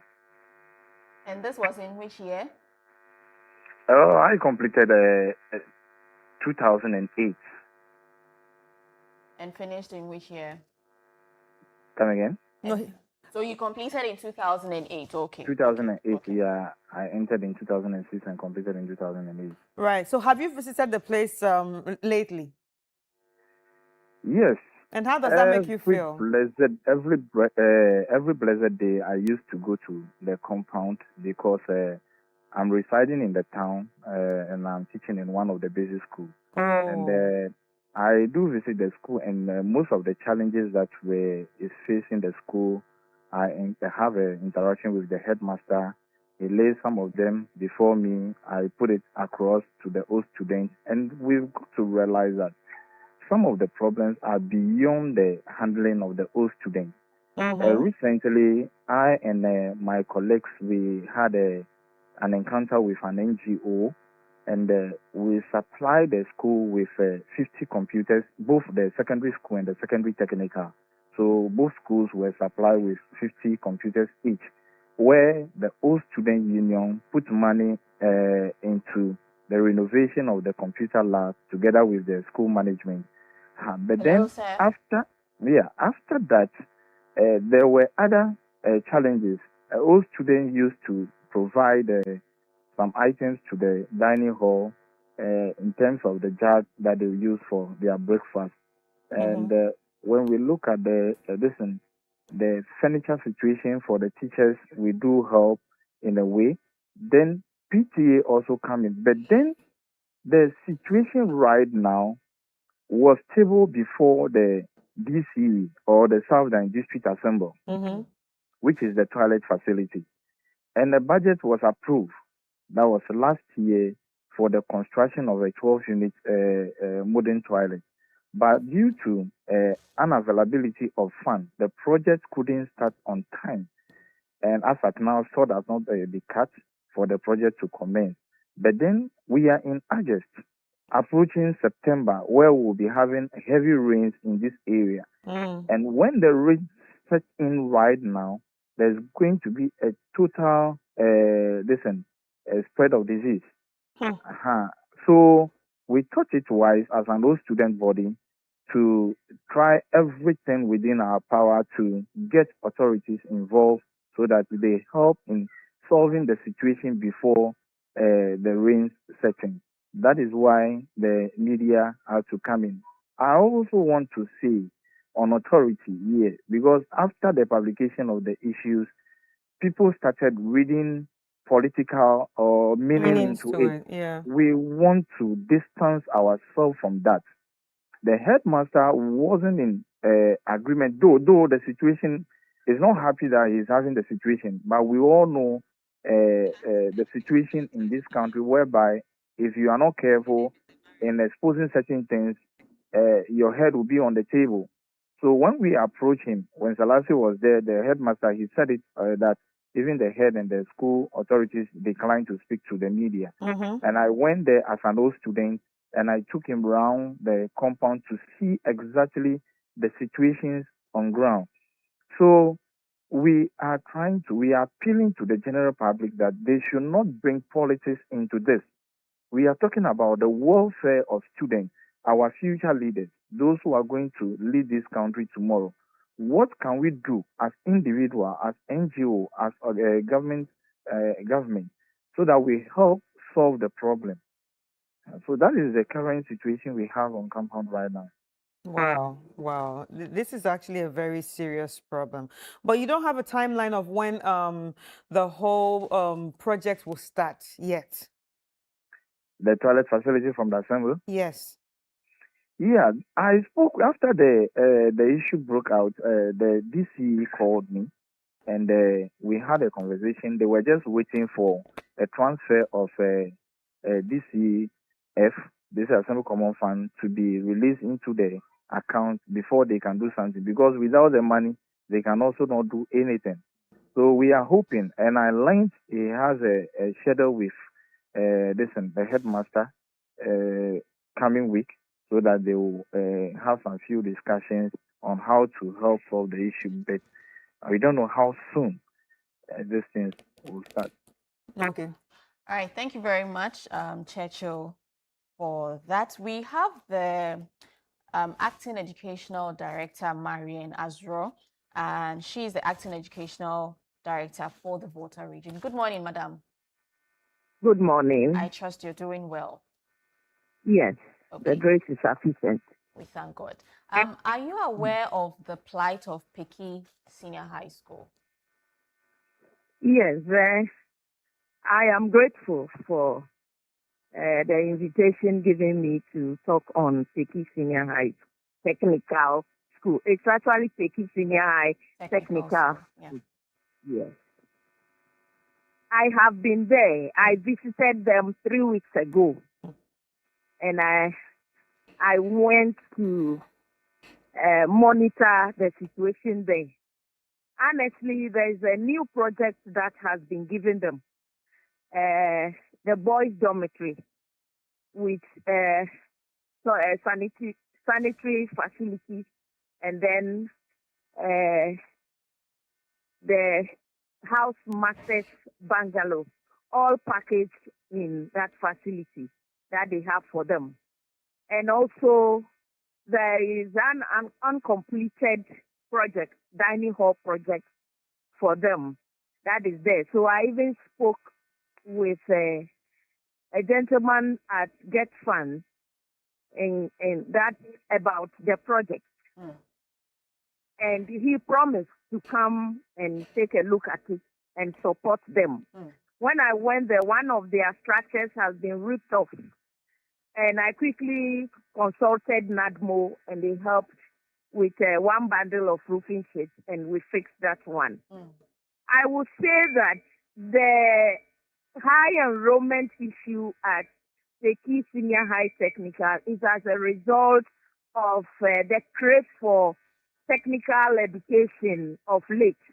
So the enrollment is high because everybody wants his or her ward to have a blend of technical and then grammar education. Hence, we have that high enrollment. But government is doing what it can do to support them so that they can at least meet them halfway. Since we have 68 schools in Volta region, and this year alone, we have gotten several projects in our schools. Dining hall and kitchen, dormitories, bungalows for teachers and headmasters, and others. So Peki Senior High School has not been left out. But you see, as Oliver Twist will always ask for more because the problems have not been created overnight. And so time must be taken to address them. And for me, I always say that it is not only about government, but we have other stakeholders who can also support in the interim whilst government comes in to support. So parents are also there. They must support the missions, the environment, the community in which we are, and other stakeholders like the CSOs and the NGOs must come in. So in the region, we are doing our best to support them. But it's only that our support is not big enough to end the challenges in Peki Senior High Technical. Madam Marian, you mentioned that you reached out to Get Fund and they promised to assist. Have you reached out to them again to follow up on fulfillment of their promise? Thank you very much. It will interest you to know that a letter has been written and I am going to go there myself. As I said earlier, Get Fund has given us a project, a boys' dormitory project with a 25-seater toilet facility, a house master's bungalow, and a washing area, all packed in that project that they have begun in the school. So we are asking for more. And we are now being Oliver Twist. We have gotten one. We are asking for more because of the high enrollment in the school. So it tells you that Get Fund is doing what it can do, but we are asking for more. But in the interim, I am saying that other stakeholders should come on board because in the education delivery, it is not only about the government. Other stakeholders must also support the community in which we are, parents that have their work in the school.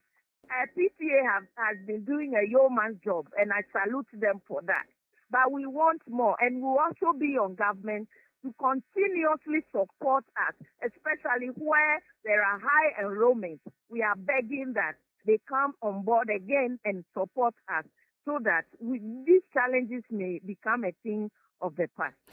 Right. Madam Marian, you keep saying people must support, and at the same time, you are saying that the PTA is doing well. But maybe these people do not even have what it takes to get to the stage that you want them to get to. So if you think authorities or other NGOs or people around or stakeholders should support, don't you think it's up to you to reach out to these people and beg them to support? Yes, a point of correction. I am not saying people, I'm saying stakeholders. I'm being specific here. Stakeholders in education, we have several stakeholders. I mentioned government is one, PTA is one, the community is one, the missions or religious bodies is one, traditional authorities is one, the assembly is one. All these. Have you written to them? Have you written to all the stakeholders? Thank you very much. As I said earlier, I was in the school myself for monitoring. And when I went round and realized that there was an uncompleted dining hall project, I have written to GETFund. I even spoke to GETFund standing in the school. Aside that, I went to NADMO for roofing sheets and sent it to the school. And after we speak, I will send you how the rip-off structure was before I went and what it has become after I left. And so the headmaster is there, the board is there, PTA is there. They will identify these challenges as a board, and then the board has the right to write to these individuals for support. So have you ensured that they did that? What I can do as the Active Water Regional Director is when I go on monitoring and I identify some of these challenges, I would write again to the various stakeholders concerned for support. And that we have been doing and I have done. Thank you. All right. It's actually nice to hear. So that means you have to tell the school boards to actually write to the church, to the traditional leaders, and have a sit down with them. Don't you think so? Thank you very much. The headmaster is a board member of the board. Those stakeholders I have mentioned, the assembly is a board, has a rep on the board. Traditional authorities have reps on the board. Parents have reps on the board. Non-teaching staff and teaching staff all have reps on the board. So when the headmaster gives his situational address, these issues, challenges are mentioned in the situational address in the board meeting. So it is already known, and it is not that they are not doing anything about it. Yes, you know some of these things take processes and procedures. They are on it. So I am grateful to Channel 1 TV now that you have shown some of the plight at Peki Senior High Technical. A lot of people are going to come on board to support the growth of the school and help us with some of these challenges. So I am grateful to you. Yeah. And we will continue to work together, the press or the media, together with Ghana Education Service Volta. We will work together to bring an end to some of these challenges we have. I am actually very grateful. All right, and we are grateful to you for, taking out some of your time from church to speak to us. Have a wonderful day and happy Sunday. We've been speaking to Marian Adro, who's an acting Volta Regional Education Director, and she has spoken to us. So if there are any benevolent people out there or organizations out there, please, the Peki Senior High Technical School is calling upon you to please help them for, better infrastructure when it comes to learning, when it comes to their toilets and all that, because obviously we are going to be seeing a sanitation and health issue that will be looming. September is right in the corner, and that means September they're going back to school. Yeah. So please help them. If you can help with roofing sheets, if you can help with their doors, if you can help with their toilets, even what they will need for the toilet. Yeah. Even if you cannot build the whole toilet, if you can say, okay, yeah, we make toilet seats.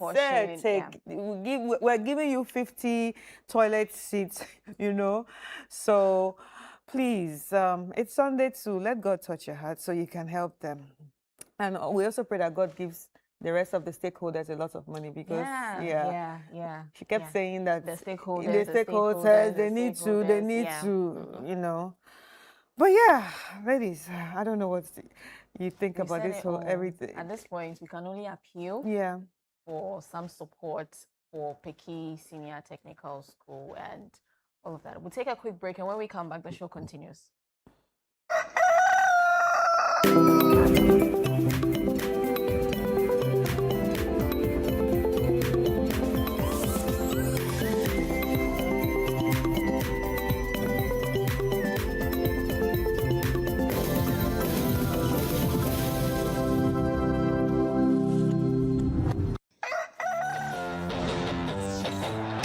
From the grandest stage, the badges change, but the passion remains.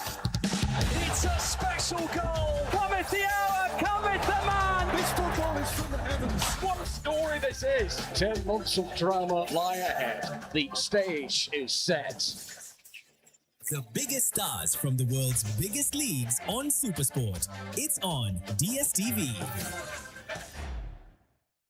Are you planning to relocate from your company office or house, whether across cities to another town or halfway around the country? You want a moving company you can depend on to get you there? Let me introduce you to Logistics Movers. We are here to help you every step of the way, from planning the move to unpacking the last box and settling into your office or home. We have the expertise, experience, and market understanding and offer fast, reliable, and professional transportation services in Ghana. Our main thrust is to successfully move your business, household items safely, on time, and hassle-free. You can call us on 0246 833 539 or 0244 342 465. You can also send us an email to info@logisticsmovers.com or check our website www.logisticsmovers.com. Why expose your company or household items to theft or damages when you are relocating if it's avoidable?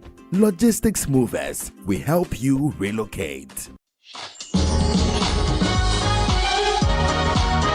This week on the Upside Down Show, Frema Edunyame meets creatives who are proving that you don't have to choose between brains and creativity. Dr. Terry Ofosu-Bright joins us on the Upside Down Show.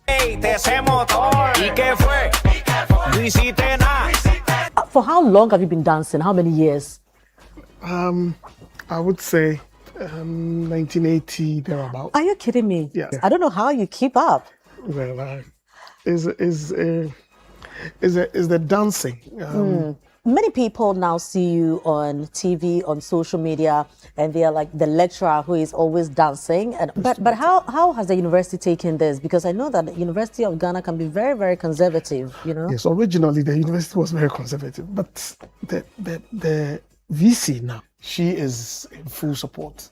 And just when you thought we were done challenging your perspective, meet the degree barber who says barbering is more than just a means of survival. So what are some of the things you teach in the theory class? If I'm coming to cut hair, shouldn't it be just practicals? No, you have to actually understand the fundamentals. Eric, I need you to do a C motion. C motion. Hey.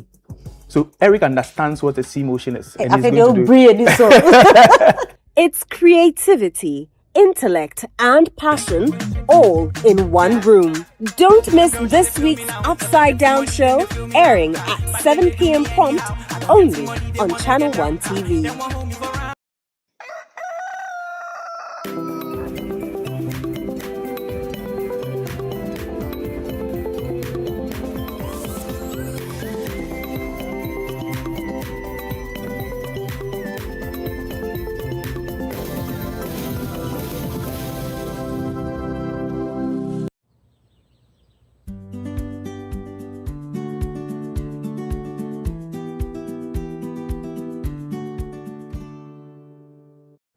All right, welcome back, ladies and gentlemen. Now it's time for us to get into the nutrition conversation. We actually have Ifua Dansua Nsia Nomanyo, who is a registered dietitian at for Deswa Diets Consult and Medical Catering. And today, I'm sure you're wondering, what are we going to be talking about? We are going to be talking about breastfeeding. Why some women refuse to breastfeed, and should they actually refuse to breastfeed? Well, she's about to tell us. Hi, Ifua, how are you? I'm good. How are you? So you two, you have left us on the week, and you are here every weekend. What is this attack? This Yeah, morning? because this is my first time coming back here in a long time. It seems like all the people that used to be on our show are now here. No, you borrowed me rather. Oh my! Oh my! I started with weekend. Oh, okay. And once a while, I join you on the week. So take it back. Yes. Say you're shy now. Sorry, say I'm shy. I'm shy. I'm shy. Anyway, it's Sunday, so let's all be peaceful. Now we should be peaceful. So take us through what we are going to be discussing today. But okay, let's just start with the main question. That is the topic. Why do some women refuse to breastfeed? Okay, so some refuse, some have no option. Hey. So for some reasons, some women cannot breastfeed. Yeah. For medical reasons, okay.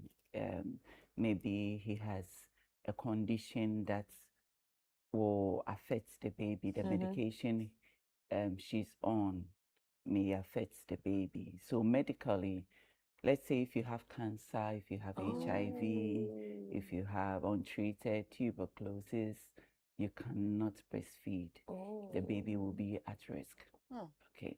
Some also depression, postpartum depression. Yeah.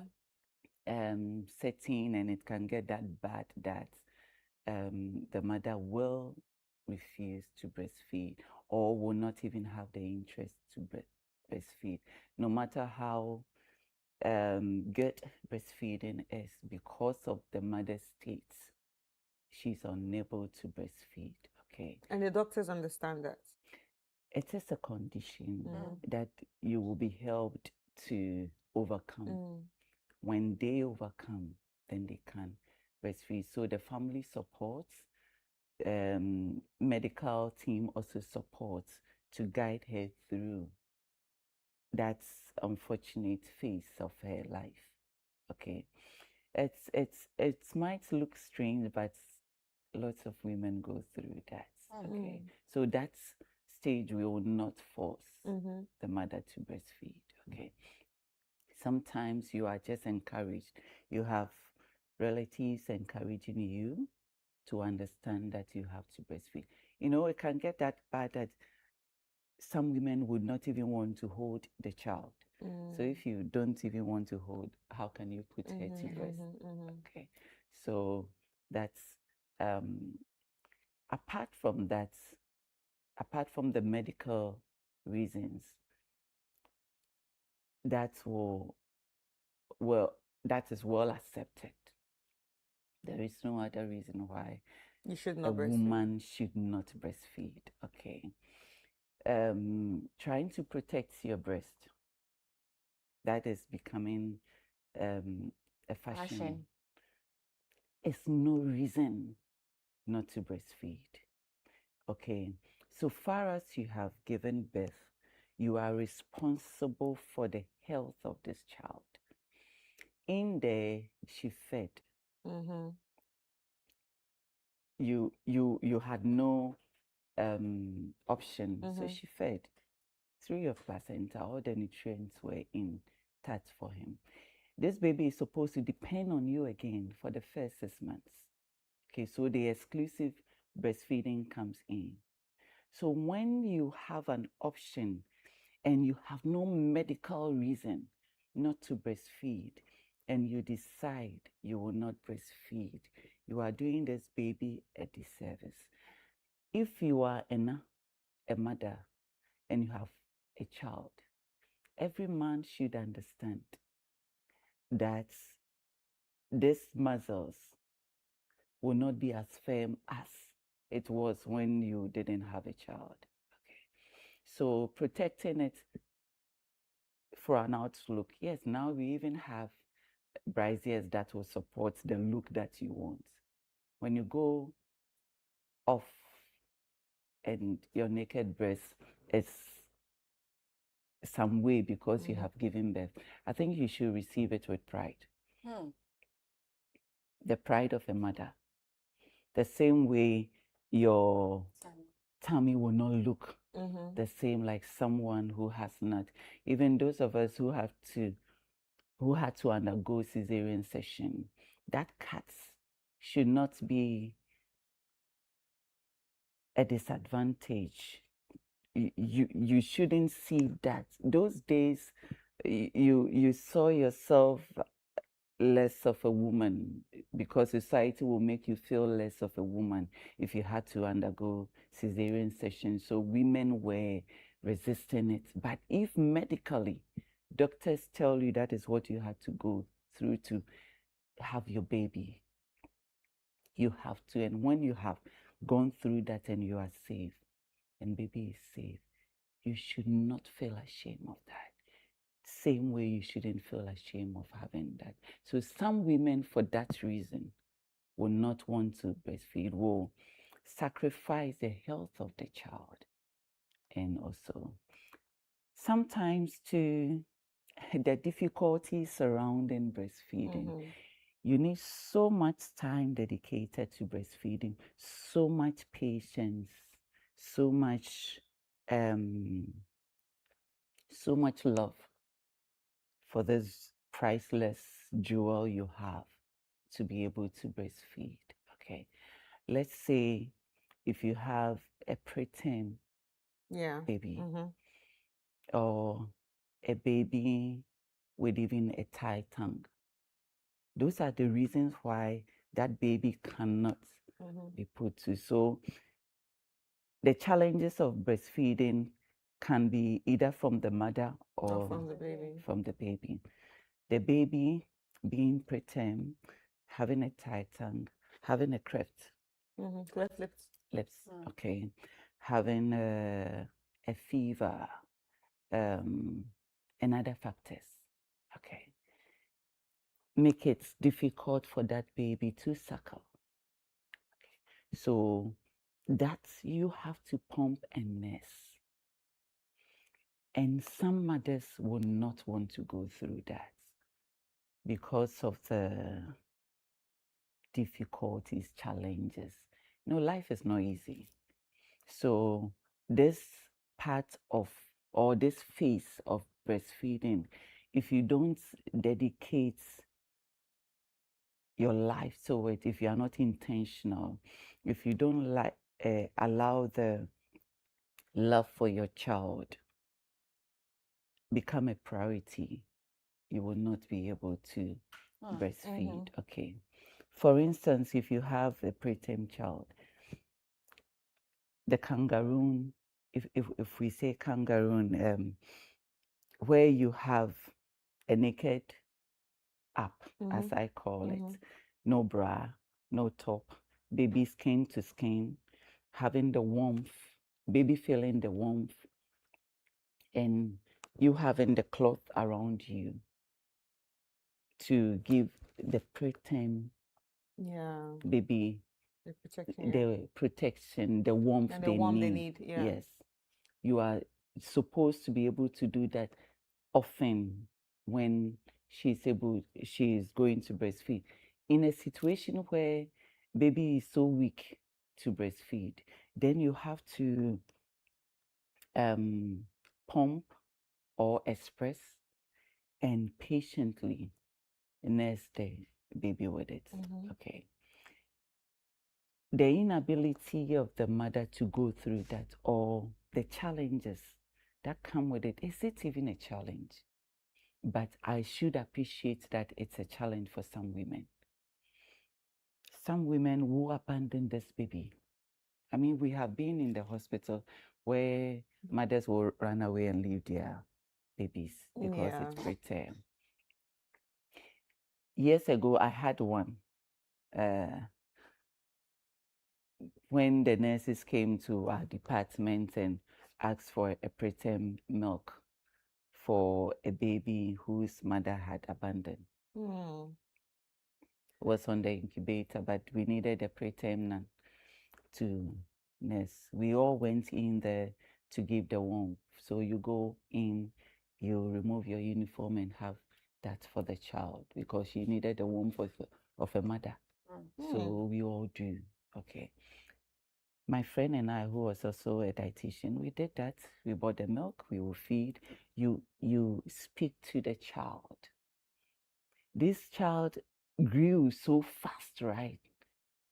And nature is so wonderful that such children, given the right care, survive.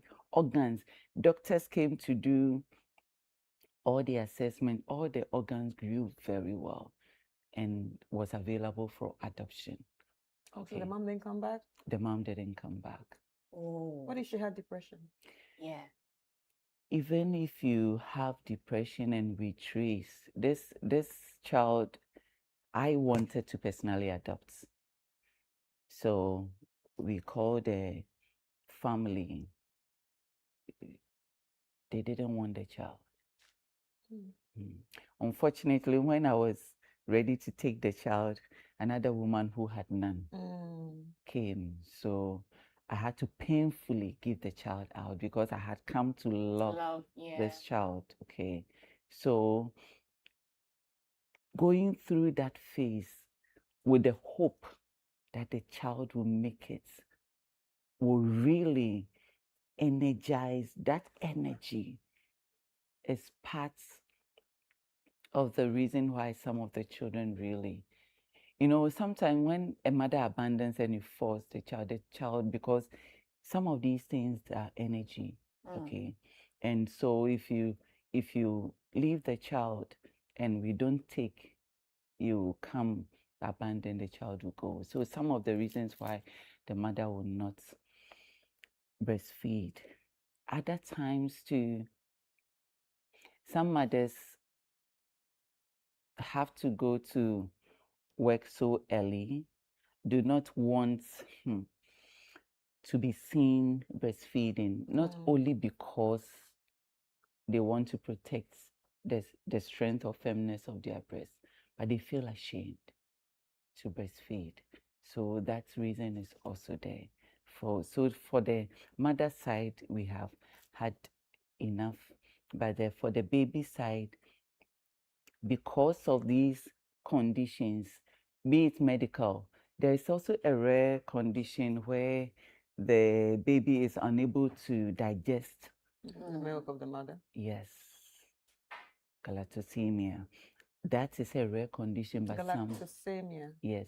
So galact has to do with milk. Yes, but she is not able to digest. Ooh. So for that reason, why is the mom's milk acidic? No. The sugar, the baby cannot digest that milk. So that baby is lactose intolerant from the beginning? From the beginning. Oh.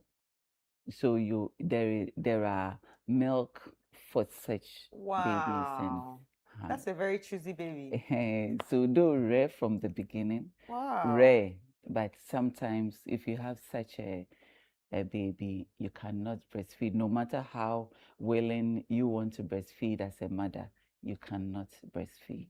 Okay. So then, when there is also a condition where a baby might breastfeed from the beginning and then go on strike. Why? Some babies will go on strike will reject it for weeks. Wouldn't want to take the breast milk, or wouldn't want to take the breast, wouldn't want to eat. Oh God, it is one of the most difficult situations for the mother, because no matter what you do, baby will not accept, baby rejects. That situation, the mother is not supposed to give up. Okay, one of my children, I suffered that, my second born. No matter what. That time I didn't understand. I thought I had. Some of the nurses do not also understand. So if you're a mother and you go for weighing, as we call it, and your baby is refusing the milk, and the nurse does not understand you, I want you to be encouraged. You know, sometimes some of the nurses can be so rude. In fact, my case, my baby wasn't gaining weight because for 1 month, she has rejected. So I would just encourage, do all position, change the setup of the room. Sometimes even change my perfume, remove my earring. You want to explore to know why baby is rejecting breast milk. Sometimes you will feel she's rejecting you. Okay, so you'll be asked to do all sort of stuff. She might take a little and sleep for a long time. Take a little, sleep for a long time. That little, she's not even taking from you. She's taking from a relative. If you express and you are lucky, she will. So baby lost weight. When I put her, or when we hanged her and they saw, reference the book, Madam Aden, this is my own hospital, but this ward assistant didn't know me.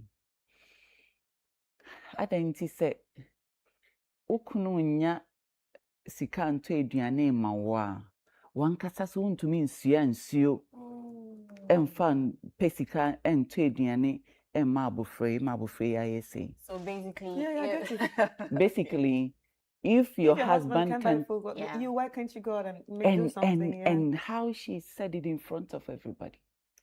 I just asked, who is your supervisor? And we had to go through it. That same, I had to stop going to that way. I went to another place. Brought myself, this is my second child, so I should know how to breastfeed. But I still went to the community nurse. Is there anything I'm doing wrong?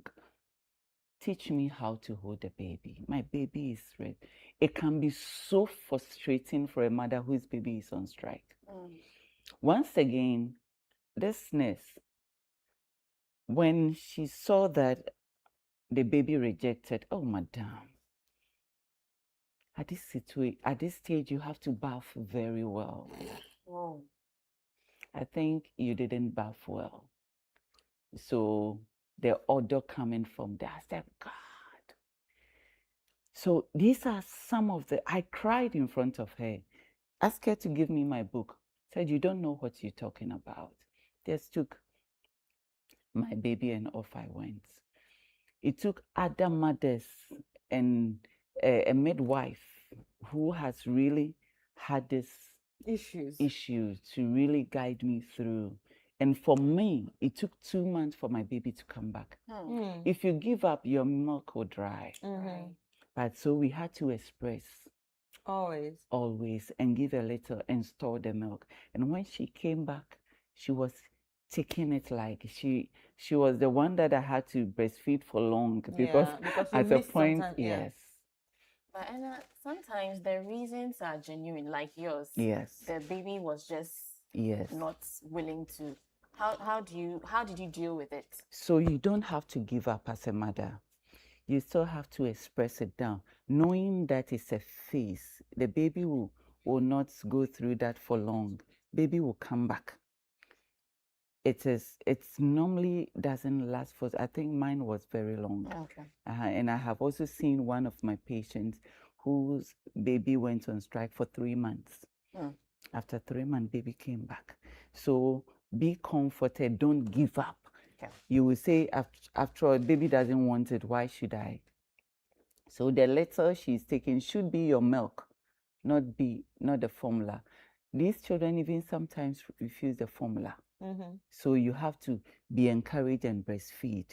And sometimes for her to come back, although she is rejecting, you have to always give the skin to skin. Even when you are sleeping, baby should be by you. Baby shouldn't be in the cot. Sometimes they feeling your breast encourages them to suckle. Even if they don't, their lips touching your breast will cause the hormones to produce more milk for you so that you can express them. Gradually, baby will come back. Okay. And will accept it again. So definitely stopping or deciding to breastfeed as a mother because of a baby on feeding strike is a wrong decision. Okay. So when you also have cracked nipples, the sore, when it is so painful, when you start bleeding, it becomes difficult to breastfeed. In fact, sometimes you're even encouraged not to breastfeed so that it will heal. Right. That particular breast, though you are comfortable, not comfortable, you are in pain. If you can't put the baby to it, you still have to find a way to express. Wow, there's so much that we need to learn. tell But you know you. what? Can we move this to have a part 2 next week? We are having next week as well. Yeah, so let's have a part 2 of this next week because we're running out of time. Ladies and gentlemen, we've been speaking to registered dietitian Ifua Desua Nsia Nomano, and she is she's at Desua Diet Consult and also medical catering. So if you want any of your needs, you can reach out to her. And we've been talking about breastfeeding. Let's take a quick break, and when we come back, we're getting straight into sports.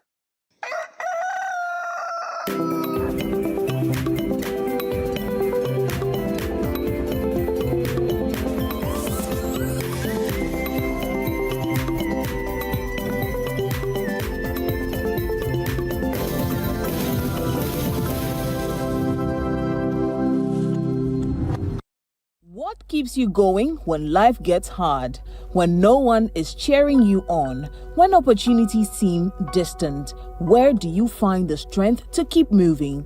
This week on Lifeline, discover practical ways to stay inspired, remain focused, and create the discipline that keeps you moving toward your goals even on your toughest days. Don't miss this episode. Hello. I don't know about you, but there are days that I feel tired, stuck, and unmotivated. But you see, sometimes motivation will not come from outside. There will not be anybody to clap for you. There will not be anybody to encourage you. Motivation needs to come from within. Welcome to Lifeline. This is where psychology meets theology to help you overcome discouragement and to motivate you to achieve more. Sometimes we are unmotivated for the fear of failure. Fear will cripple you. You see, you need to rise up and attempt that goal. You need to rise up and do that thing. But fear is teaching you that you may fail. Fear is teaching you that when you fail, you will be ashamed. There are a lot of people who are not motivated to do a lot of things, especially public speaking, for the fear of messing up. The things you say to yourself, I am not matured enough. I am not powerful enough. I am not qualified enough. And you keep repeating this to yourself. What you're doing is that those thoughts are working on your strength, on your spiritual and physical energy, and taking every iota of strength from your body. Lifeline airs every Tuesday and Thursday at 10 p.m. only on Channel 1 TV.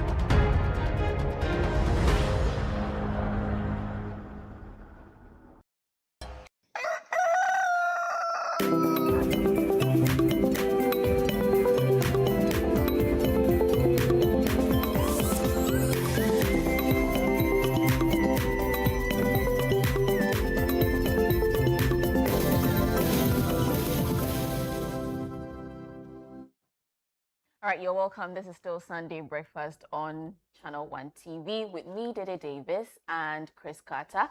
Just gone by is our nutrition segment on breastfeeding. You can catch that on YouTube. But now it's time to delve into the world of sports. And we have Bernard Abeku-Otre from the Channel 1 Sports Desk.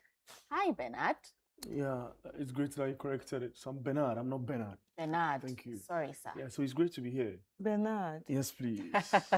Hi. I've explained that over and over, but every time I have to do it again and again. But it's fine. I mean, I agree when people go. But that's not the topic, is it? No, we have sports stuff to talk about. Yeah. Oh, yeah. What's because up you just with... came back. See? Because you traveled and just came back. Now you're stressing us with Bernard. Before I I don't traveled, understand. on my No. first Your introduction, attitude has now increased. See your shoulders. See your shoulders. It's going up. Well, I don't Let's see, continue. I don't see it. All right. But that's it. What's up with the Black Queens and the sports ministry? So the Black Queens are still in the mix, getting into the World Cup. Let's put emphasis on that. Yes. The whole disturbances, they feel the sports ministry, it has not paid attention to them enough. They've not received the care and the attention they need from the sports ministry. They feel that they are owed a certain winning bonus in that game en route to the 2025 WAFCON, the Women's African Cup of Nations. They played against Egypt, and they feel that they have to be paid those bonuses, qualification bonuses, they say, and per diems as well. Why per diems in the picture? They started camping on the 11th of July, and the ministry says that payments, started, or payment should start on the 26th of July up until they got into another mix. So they paid from 26th of July up until a certain date, somewhat around before the 8th. So then they began to also pay from 8th of August to 14th, which was yesterday. Yeah. The girls are saying that they started camping on the 11th and not the 26th. So they need to be paid for all that from time. All that from time. 11th to the 26th. To 26th. Oh, 25th. 25th? Yeah, because they are normally supposed to start on the 26th. Well, that's what the ministry's argument is. So, the girls released a statement. The ministry was quick to also release a banter, to address the matter, which I feel does not sit well because they are working for the country. They're working for the country, just like the Black Stars. Or we engage them, it's their services we are engaging, so they're working for us. So the girls are working for the country. They are representing Ghana at an international tournament.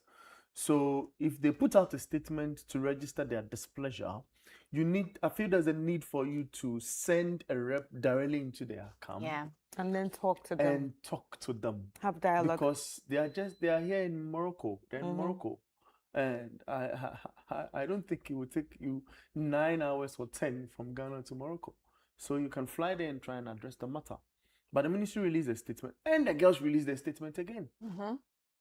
To say that, no, they understand. The ministry was saying that, okay, look, the game against Egypt, we didn't promise that there was going to be a bonus for it. The girls are also saying that you came to our last training ground and promised that you're going to give us a certain amount. Then you gave $700. And that $700 $700 per player each. Okay. Yeah. And the ministry released a document that the players signed for that $700. So it's been like that, but I feel it's a wrong way of approaching an important matter. Especially now they are still trying to get into the World Cup. Yeah, because on that, after beating Côte d'Ivoire, the girls are in the same how do I better put it? It's not a group yet, but in the same in a want of words, they are in a pot with in a category. With Ecuador. Ecuador. There's South Africa, Papua New Guinea in the Papua mix. New Guinea too. And there's Chinese Taipei or Tapai, is that how you say? And another Venezuela in that group.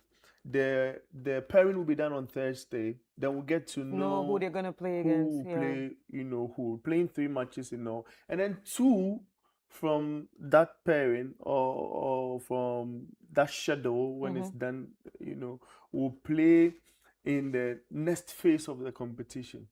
Right, so The they're just next going through phase- those plenty process that you know, the men also went in the in the last Yeah. FIFA World Yeah. Cup. Yeah. Oh, Yeah. oh, because So- they didn't win outrightly, so they now have to go through that The rigorous route, yeah. It's stressful. So that's there. So I feel the ministry should have used This the is when right to use approach calm, exactly. to calm it down. If we want to go to the World Cup, because the last time was in 2007, and it's been many years, so we need to have a plan and stop fighting.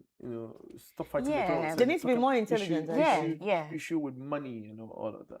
Because in 2025, the girls boycotted training over similar issues. So why do we always revisit the We same? always see the same thing playing back. But it's also sad that if a women's football pioneer on Madame Rosalinda Panorama, Moore. yes, I felt that as a woman you would stand up for your fellow woman, right? Let us not go into that, But because if you say- I feel that's now I was the host of the show on that day. Yeah. I feel it's her opinion. I asked the question. Granted. Is she thinking that the girls didn't try because per our culture and what have you? They say the moment a younger person reacts to an elderly person, it's deemed as disrespect. So from her thought and her perspective and her experience, was there a better way in trying to address the matter? And then she went with her thought. I feel that's her thought. So we should just leave her thoughts there, because I disagree. That's her thought. That's her thought. That's her How opinion. does culture come into play No, when no, it so- comes to so I'm saying I sports? agree, but that's her opinion, and that's where she decided to channel her. I her think she discussion. got it wrong. So No, opinions, no, that's her opinions are like opinion. noses. That's her Everybody opinion. have I them. had a lecturer in the past who says that there's no wrong answer. You only would have to defend why you are stating, that A, B, C, D. And we can also question why you were That's stating. what I'm saying. That. So it goes like the girls, were they wrong? The ministry, was the ministry wrong? Yes. In putting out the girls' signatures on a communique. Yeah. No, I forgot a claim sheet out there. Was it right? I feel it's not right. But what the ministry might also have certain reasoning behind why they did that. So I think the argument will go on and on. But the ministry also says that it informed the Ghana Football Association, which is the intermediary, that they were not going to pay the money for the Egypt game, and that it was an old format and there's a new format, and it should have been communicated. And So would I don't know. would this have happened if it was the male? No, it wouldn't have happened. The Black Stars wouldn't even put a statement out there in the first place. Why? They would start agitating in there, and then the management members would just inform the FA. Well, here, I don't think there was a management member there. A Black Queens management member, top management member. Because that I can't explain, but I don't no, think because it is women's football. well. And from the beginning, they've not gotten the needed support. Well, We actually need more women or more people that are interested in, women football or women's sports in particular. It's Because a at the end of the worldwide day, issue. I think it should at the end of the day, even here in Ghana, we all saw people complain about the situation in Morocco, how people are playing, or the girls are out there playing for the country and there's no support, the stadiums are empty. We complain about that. yeah. So if that worries us, then we need to do better I for agree. them at home. Yeah, I agree. We don't have to allow the girls come out and put out the Yeah. statements in the first place. I that's why I'm saying that. When the girls put out the statements, there should have been an approach. There should always be a way, there should be a way we should learn in tackling issues of this sort. I think the ministry went a little over. I think they should have engaged the GFA and asked questions from the GFA why they allowed and get the management member To answer questions, to answer yeah, questions. yeah. And then the GFA issues a statement instead of the sports ministry, because the sports ministry is a bigger body. Well, what's up with our Black Stars coach? Oh, we are struggling to come to terms with what's his name? Carlos Queiroz. Because he's a big coach, yes. Former Real Madrid, former Manchester United manager, assistant manager, all in the mix. He coached a lot of countries. We've stated that. And we knew what we were going in for. But the figures we are mentioning is not... It's not sweetening his ears. Yeah. So Is it that we don't it's a have bit the of a back and money, forth, but they are looking for. or Child, we can't even pay the girls. No, I think we have money, but our priorities, Okay. what we decide to do, and all of that, and the targets as well, you know, and all in all. But we need to have an approach with our coaching. We need to start from somewhere. We need to go the Spanish way, the De La Fuente way. When Spain won their last World Cup, not this edition, but that's which Ghana participated in, and of course Ghana participated in this one too. So that was 2010. You know, they had a plan and didn't come closer. They had a plan, and you know, fast forward in 2026, they have a coach who they gave a job to at under 19 level, grew into the under 20 level, won it at that stage, won it at under 19, won it at under 23, and then was given the mantle at the senior national team. We don't have a plan. Even if we have a plan, the way of executing it is it's a little cloudy, and that's where we are. All right. Thank But you so much. record, there is Republic of Football Right. returns on Yes. Sunday. Yeah. Today at 2 p.m. there's Arsenal Manchester City. It's a community shield, and they call it seasonal friendly something.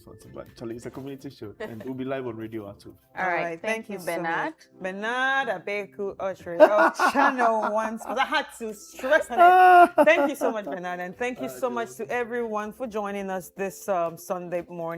This has been Sunday Breakfast. My name is Chris Carter. And I am Dede Davis. Have a wonderful Sunday.